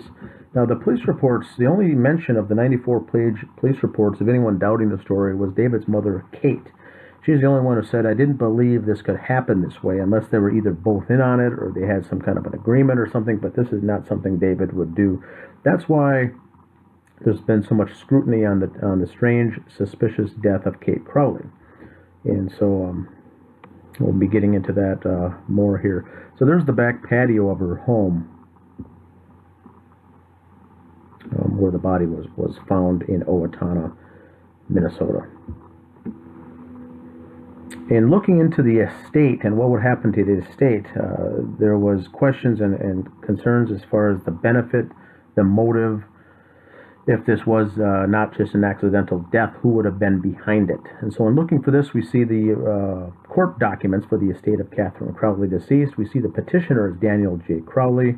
That is the David's brother, DJ. This is Daniel J. And so he was the one who filed the paperwork to get the ball rolling on the estate. He used an attorney named Gregory C. Olson that he retained for this. And what we see on August 19th of 2015, the highlighted in the yellow, is a statement of content, either lost, destroyed, or unavailable will, document ID number 4. And that kind of perked up our interest there as far as the will. Being only 51 years old, folks were wondering if she had a will. If she did, if she didn't, did she have money? Was there any sort of reason to have her, anyone to have her dead? And so when we saw this was fairly interesting as far as the will destroyed or unavailable or lost. And what we get here now, just this week, an individual, a citizen investigator, found this information and provided it to me here, the following. The first thing is here, this document to the above named court, the undersigned Allison Crowley respectfully states she's the daughter, a surviving daughter. So Kate has died, and she was divorced, not remarried, and so the only remaining members left of the family is her son DJ and her daughter Allison. Allison here in this paperwork, she's living in Chicago at the time. She's basically, if you look at number 4 there, she renounces any right to the appointment as to the personal representative and hereby nominates her brother Daniel J.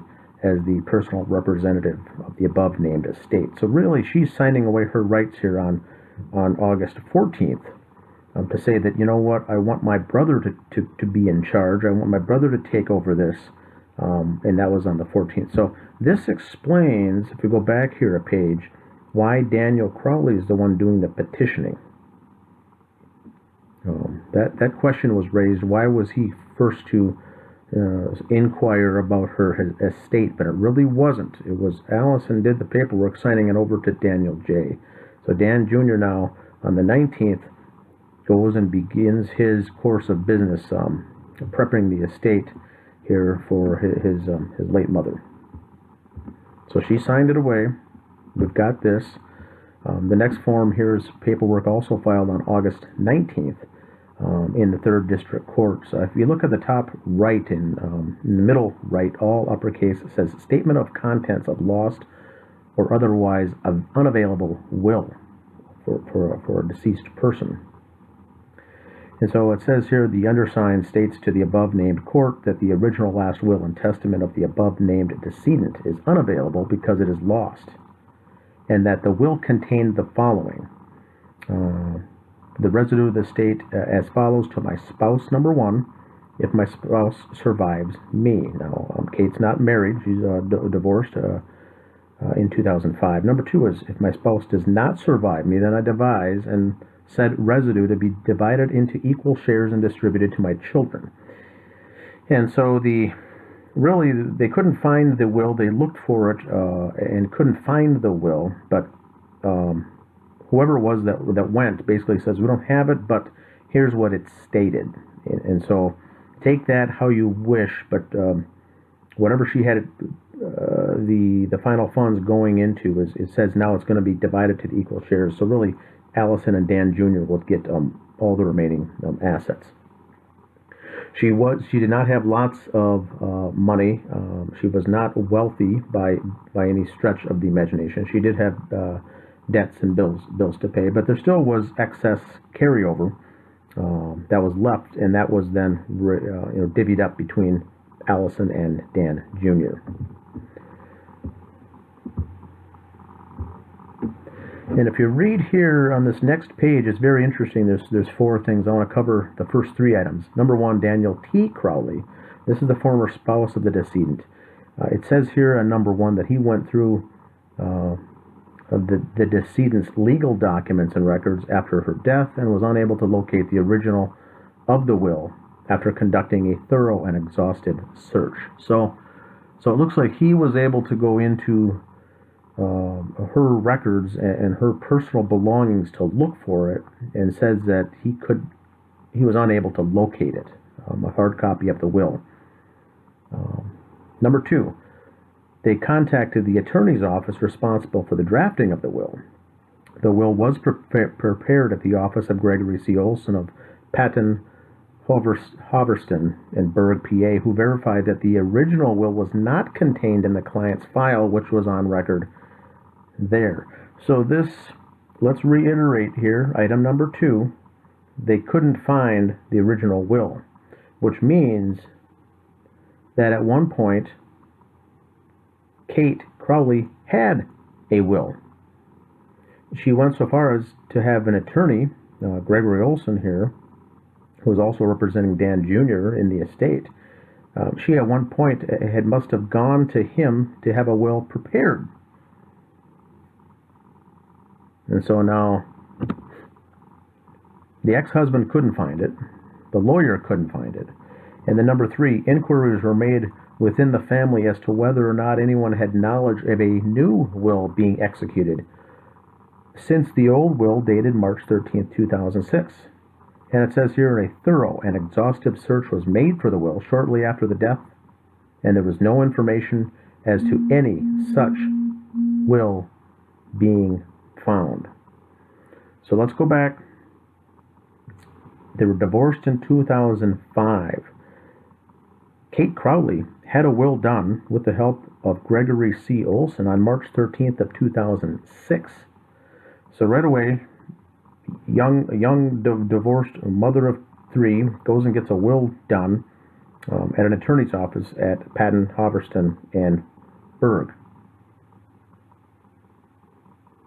Now the will goes missing in between time, so they don't know if there was an updated will, a new version, anything of the sort, but a thorough and exhaustive search of the home, item number 1, couldn't be found. Item number 2, at the law office, they couldn't be found. And number 3, the remaining people of the family, the remaining family members, could not or did not know or was even aware of a will. So this gets to the title of the broadcast, the mystery, the case of the missing will. We had been under the assumption here, looking into the investigation of the Crowley case and subsequently the Kate Crowley case, that we didn't think there was a will. We just thought that she died, she was young, and nothing came of it. It did perk up our ears as there was a strange, the secretness of the death, as far as family members even found out of Kate's passing on our Facebook page for the Crowley case, because it was very secretive the way that was handled and that information was disseminated. And so now we find out that there was indeed a will, in fact, way back in 2006. Now the strange thing for me here is that not only could they find the will, the hard copy will, but they went to the attorney's office and could not find the will. So hopefully on this video here, in the comments section below, those of you who are attorneys and whatnot, feel free to make a comment. Is that common? Or aren't they required to keep the copy of the will of their clients on site? So let's try to clarify that. So anyway, Gregory Olson could not find it. The last page of this information here that was forwarded to me by a citizen investigator was this state of Minnesota, Steele County, which is Owatonna, is Daniel J. Crowley declaring, states under oath that the representation in the foregoing statement is true as far as he knows, and that such a statement is true and complete to the best of his knowledge. He's signed off. In fact, it's a notary signature, then a stamp besides, and at the very bottom you see it's Gregory Olson, Patton, Halberstam, and Berg. So he signs off. It's good to go. This is August 19th of 2015. She dies the 8th. They find the body on the 9th, and here we go, 19 days later. Everything's kind of gone through, and in 10 days they can't come up with anything, and so they give the remaining assets to equally between Allison and Dan Jr.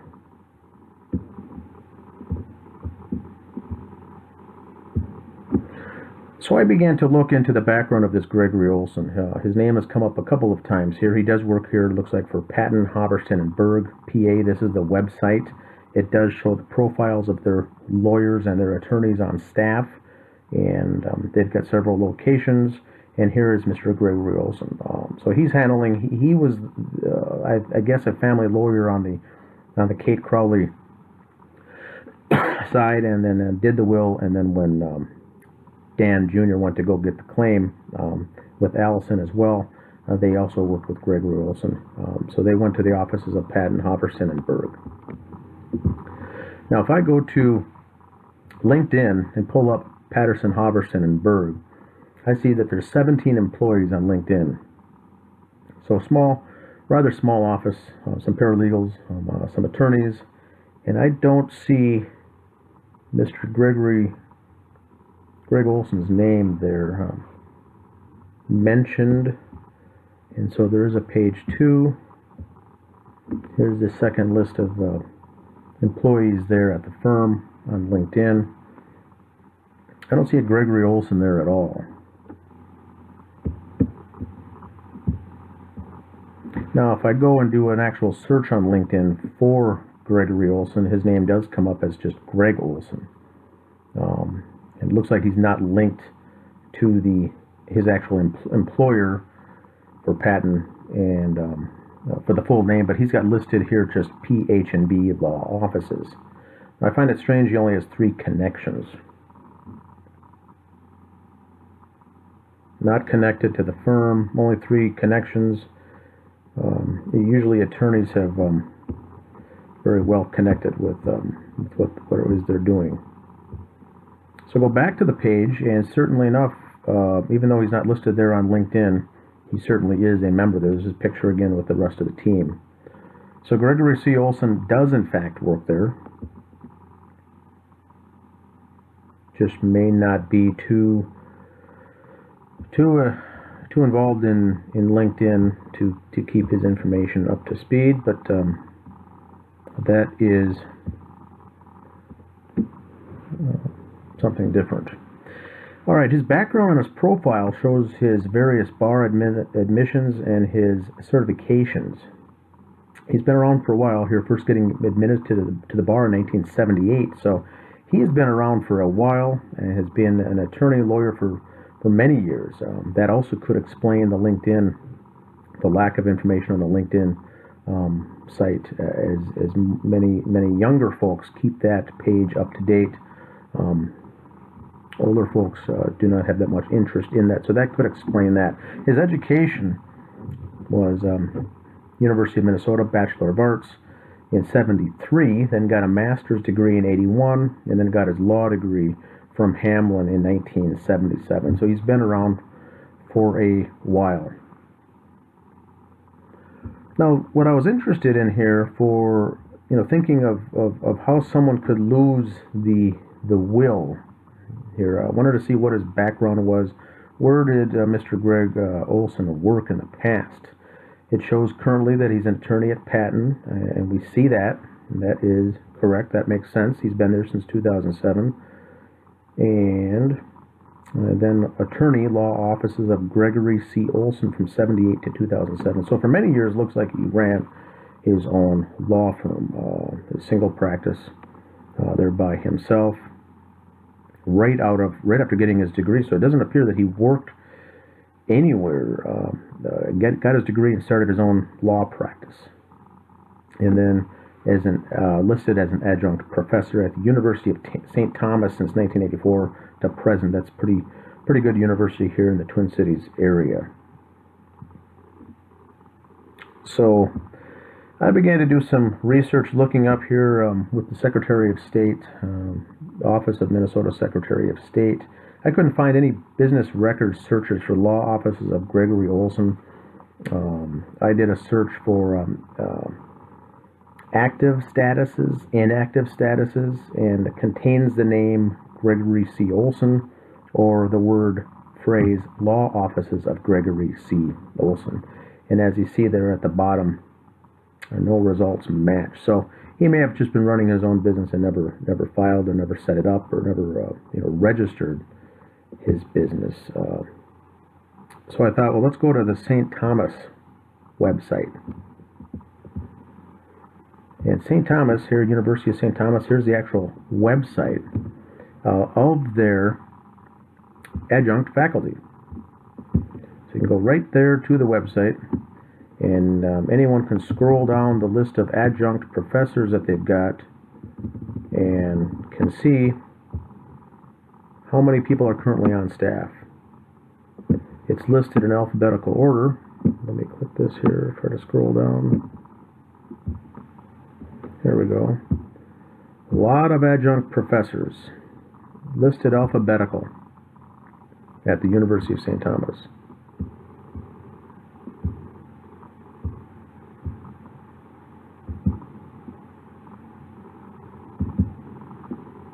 Many, many. Listed from A all the way through last name Will. I don't see a Gregory Olson listed at all.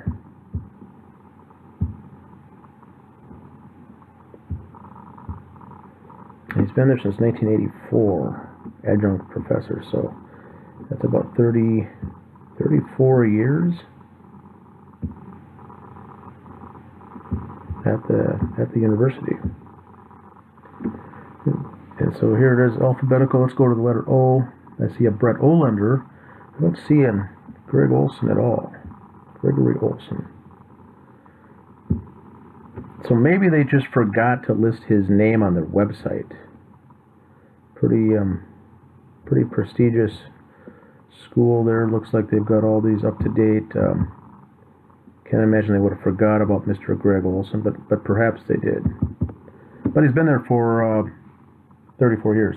Now the other thing is that profile may not be updated with his current employer, so maybe he no longer is an adjunct professor.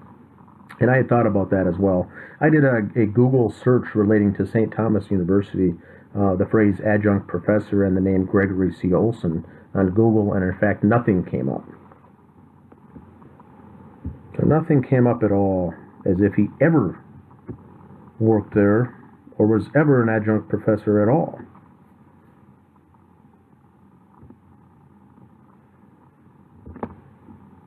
So I'm beginning to question Mr. Olson's background.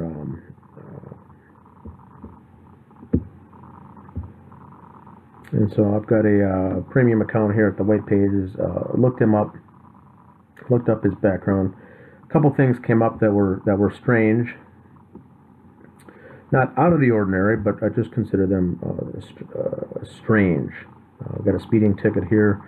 65 and a 55 by Mr. Gregory Olson. That was just this January, it looks like.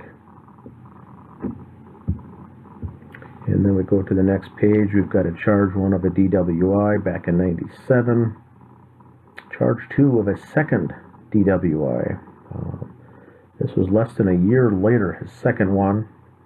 And if you look at the highlighted mention there, September 1st of 98, pulled over by the Minnesota State Patrol in Rochester with a .20 gross misdemeanor, and I'm assuming on that first case he would have been under a 1 or 2 year probation after the first DWI. So this would have been a violation of his with the second DWI, and that's why they listed it up here as a gross misdemeanor. The first one looks like, if you look under the disposition, it says dismissed. DWI dismissed back in 97, then one within the year that's convicted, they jack it up to a gross misdemeanor. And that 2 dash, that's 2 within a 5-year period. And then charge number 3 is a failure to display ATV registration tags. That looks to be probably a 4-wheeler or some kind of all-terrain vehicle. So some trouble with the law, not big, and that took place in the year 2000. And last of all, we see here on that same background report a bankruptcy charge for Mr. Gregory Olson. So it looks like in 2012, Greg Olson filed Chapter 7 bankruptcy charges. And so, strange goings-ons here with this case. And once again, whether it's the Crowley case from Apple Valley, the triple murder case that we've been looking into, or the Kate Crowley strange, suspicious, mysterious death. Now we find out that she did in fact have a will, and that will was done at an attorney's office, saved and signed, and now it's surprisingly went missing. And so it's just one more strange, odd, coincidental thing relating to this case. Once again, please leave your comments below here with any suggestions you have, or if you were an attorney or with an attorney background, clarify some of this stuff for the rest of us here. Thanks for listening.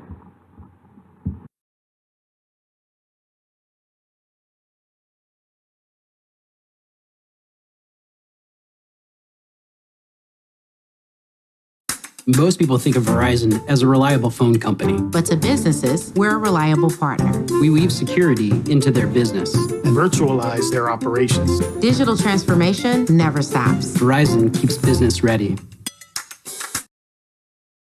Right. New DNA evidence could impact the future of an inmate who has been on death row for more than 35 years. Kevin Cooper was convicted of...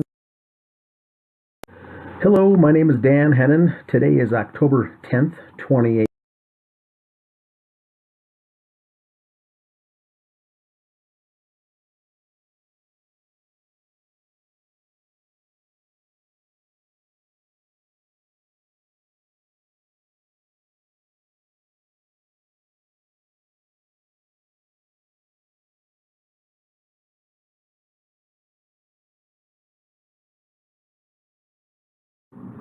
Hello, my name is Dan Hennon. Today is August 6th, 2019, and this is the latest update on the Crowley case updates.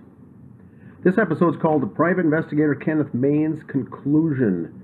Back in February, I retained the services of a private investigator named Kenneth Mains to look into this case from top to bottom and review the David Crowley family murder case or the triple homicide. He didn't know anything about the case. I didn't let him know anything about the case, and so this was a new set of eyes coming in. And once we agreed to the contract to have him come basically into the fold and look at this information of this strange case of the Crowley family deaths when the bodies were found in January of 2015, I proceeded then to let him know, forward to him on a USB jump drive, all of the files, the case files, the police files, the BCA photographs, the detective photographs, the final conclusion, the BCA conclusion, the lab results, and a series of videos that we had done on the case relating to things that we've uncovered along the way in the 4 years since the bodies have been discovered. That case, the investigation now has wrapped up.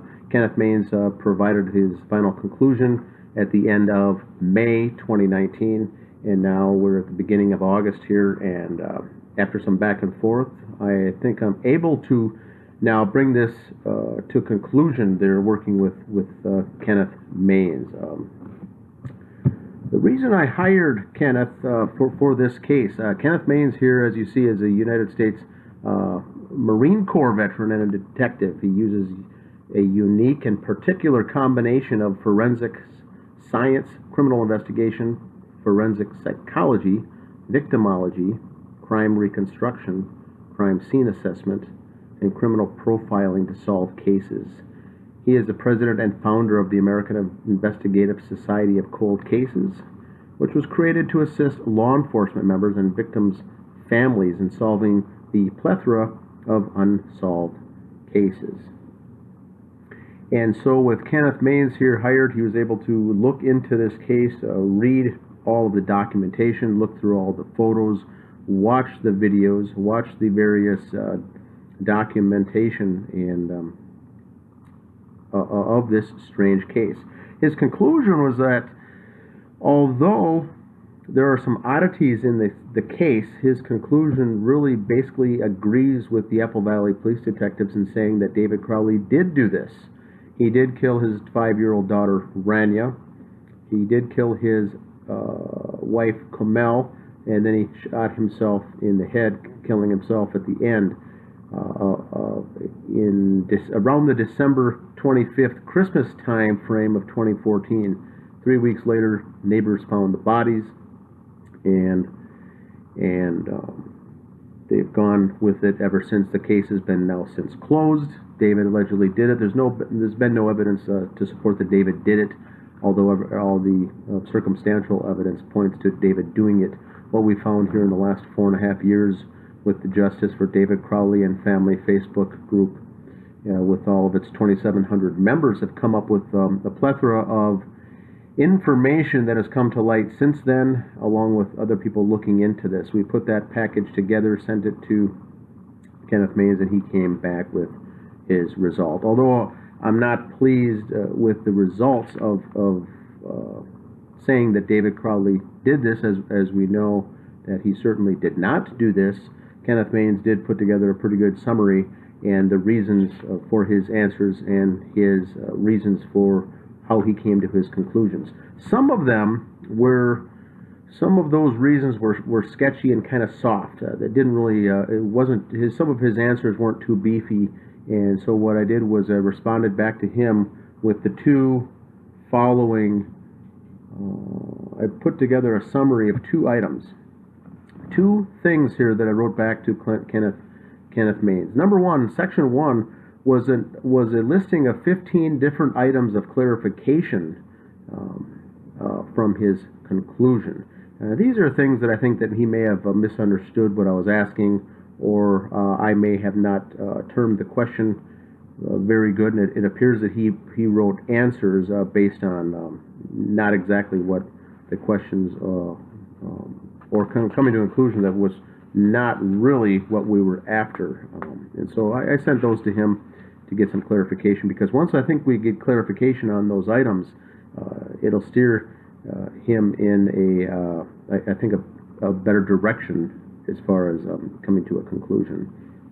He did not answer those questions. Section 2, there's 12 items of relevance, I think, that came out of his conclusion that were not even addressed in the Kenneth Maines conclusion. So in his concluding report, his report of findings in this case, there was 12 things there that I felt were relevant that were not addressed at all, and he did respond to those, and he did reply with his answers to those. So basically his answer was that this is his opinion.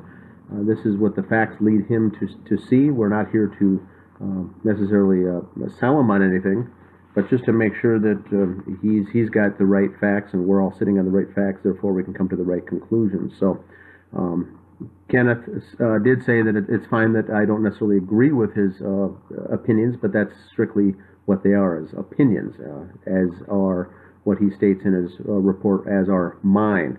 These are my opinions, and so he was not interested in getting into a debate about these, and I said that's certainly not the case. We're not here to debate. We just want to make sure that we're all in the same. We understand the information the correct way. So first thing I'll do is go over these 15 items, because if we're going to ever hire another investigator, get another private investigator into looking in this case, this could be the video to help aid that. As like I said, I am not sure if I didn't word my questions correctly or not, and if Kenneth Maines interpreted some of these things one way, who's to say that another person will not do the same thing? So this is just going to go through the 15 things that I think were confusing when reading his final conclusion. Item 1, he had mentioned that after years of trying to obtain funding for his project, it appeared it faded out. And I just wanted to clarify with Kenneth Maines that I'm not sure why he would write that. After years of trying to obtain funding, it faded out. Now, we do know David did get the contract, was working towards the contract and moving forward with his new Gray State web series or internet series. Whatever it was, we don't know exactly, but he signed the contract and everything, so that is correct. We know that he had an offer, and actually he was moving forward with the deal. And I sent him the video. Now, I'm not sure if he watched it or not, but there's an interview that I did back in 2017 with Michael Entertainment Group President Mike Boggio III. And that video, I'm hoping he watched it, but it clearly states that they did have a deal. They were moving forward with a deal. David Crowley was not depressed, despondent over no funding and no contract. He certainly was looking forward to this contract. So that was my first thing to clarify. I think if we had another investigator look into this in the future, that's the first thing we need to understand, is that he did have a contract. That is not an opinion. That is a fact. Number 2, there was a text that was sent allegedly by David Crowley on December 19th, 2014 to Christopher Peck saying, "Do you have any?" And that was a text. It was the last day of school for Rania. It was a Friday before the holiday of Christmas, and allegedly David Crowley was looking to score some weed from his weed dealer, Christopher Peck. Christopher Peck says, "I received a text from David Crowley on 12/19 in the morning saying, 'Do you have any?'" And later on, it's alleged that David and Kamel both drove to the house, picked up some marijuana, and that's now what we see in the crime scene photos sitting on the bedroom dresser. I just want to clarify that point. There is no proof that this text ever took place. David's old phone was shut down October 28th, 2014, and via FOIA requests, cell phone records indicate David received only 3 text messages in the month of December 2014 and didn't send any during the month of December. We have the FOIA requests for that phone number that David Crowley had for his voice messages, voice calls outgoing and incoming, and his text messages outgoing and incoming. There was only 3 texts he received that entire month, and in fact, he never sent any texts. So the question now is, did Chris Peck really receive a text from someone, or was it from David Crowley? If it was from David Crowley, it wasn't from David Crowley's phone.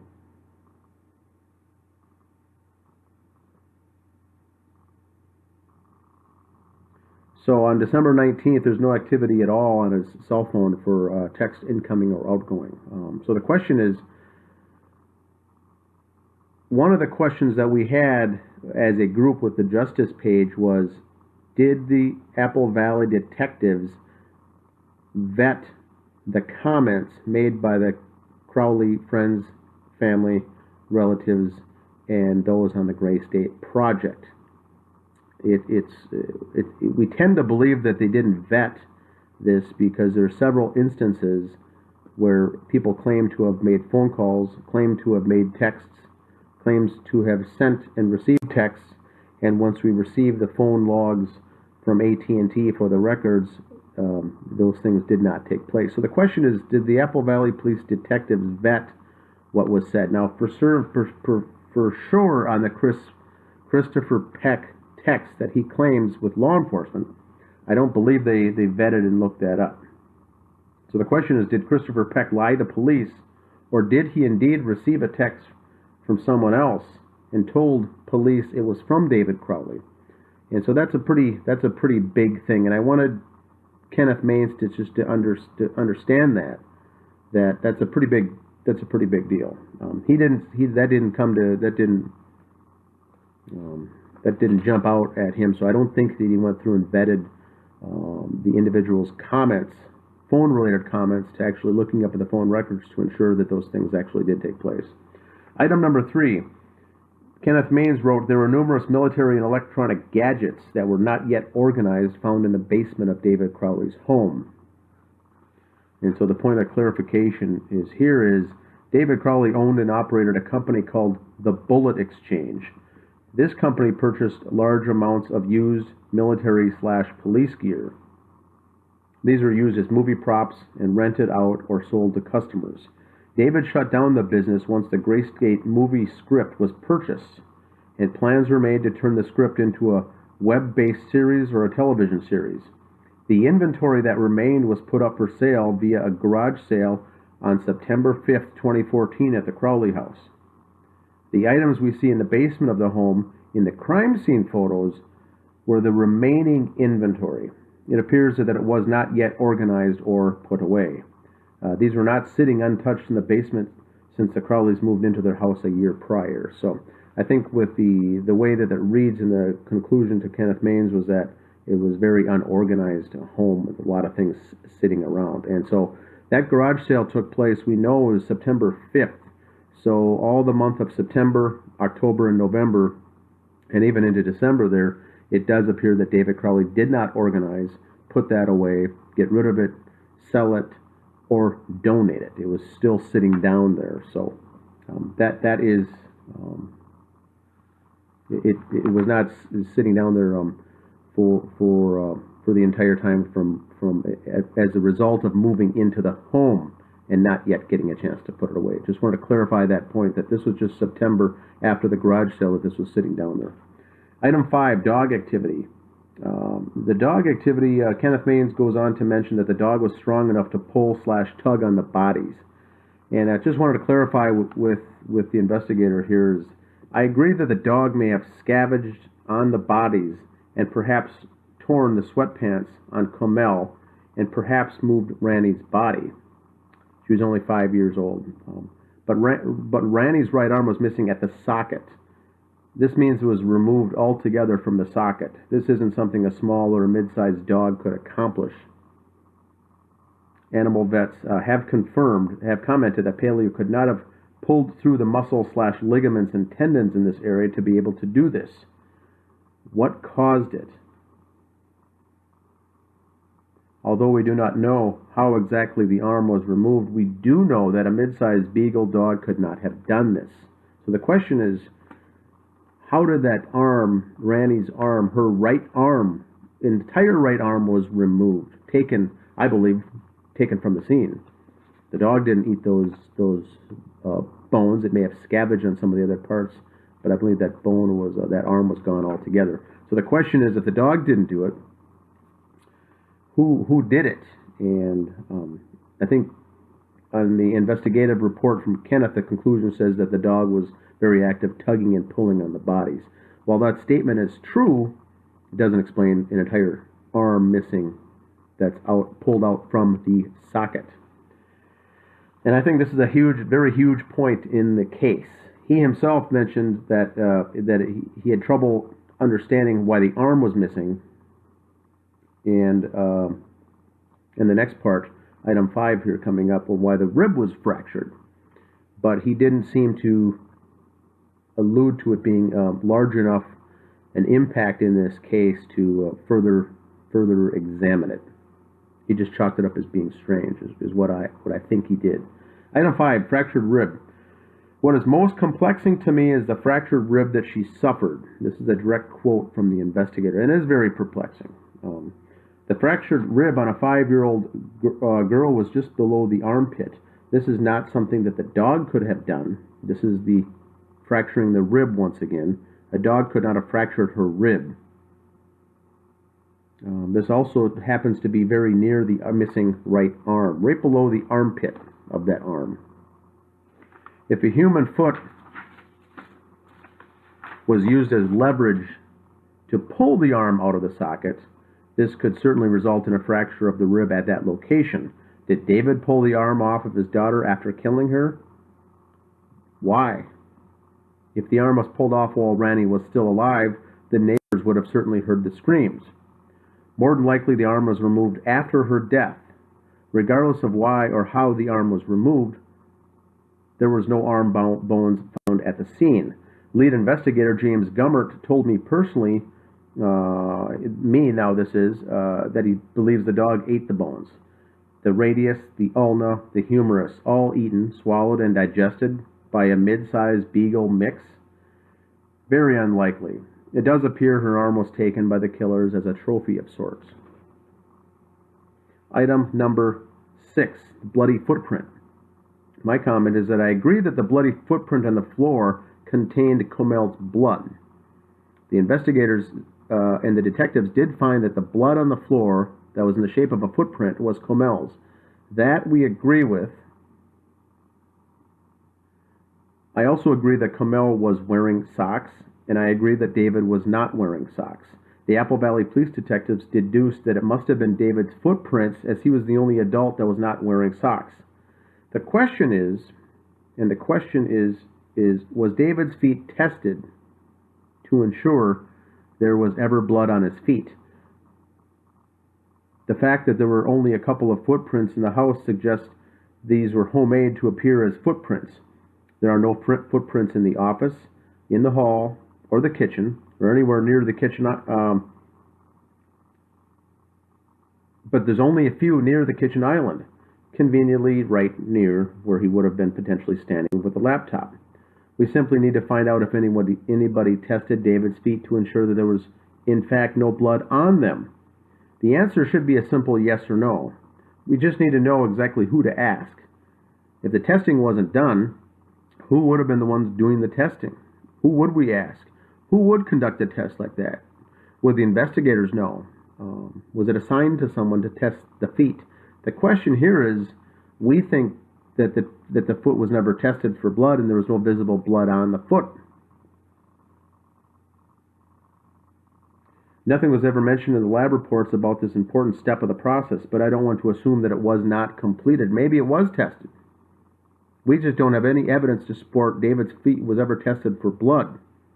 If he had blood on him and it was visual and it was visible, we would have seen it with the photographs from the crime scene.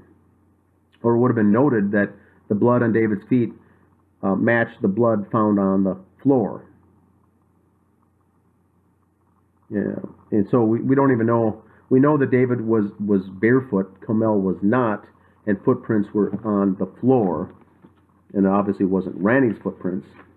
Comel had socks on, so what we think happened, did the Apple Valley police detectives just assume that it was his feet because he was the only adult not wearing socks? That's where we want the clarification to come from. Item number 7. David's DNA on item number 57 up in the attic. David's DNA was found on the bullet fragment labeled 57 in the report that was found, that bullet was found in the attic. So the question we've got here is this. I agree with the statement that his DNA was on that bullet found in the attic. The hollow points bullet used were David's, and he would have loaded the weapon, and filled the magazine. Each of the bullets would potentially have David's DNA on them. All the bullets could all have had David's touch DNA on them. He loaded them. They were his. The weapon was his. The ammunition was him. The contention here is that item 57 had no blood or brain matter on the fragment. This was the shot that allegedly killed David Crowley. This is the most important bullet recovered at the scene. Assuming the bullet went through David's skull, through the living room ceiling, and landed in the attic, there would be blood on it. These are hollow point bullets that mushroom out once fired and gather/collect human tissue on the way through the body. If this bullet did not have blood on it, we have a problem. The other 4 bullet fragments at the scene had blood on them. 3 that went in and through Comel, and 1 that went in and through Randy. Those had blood.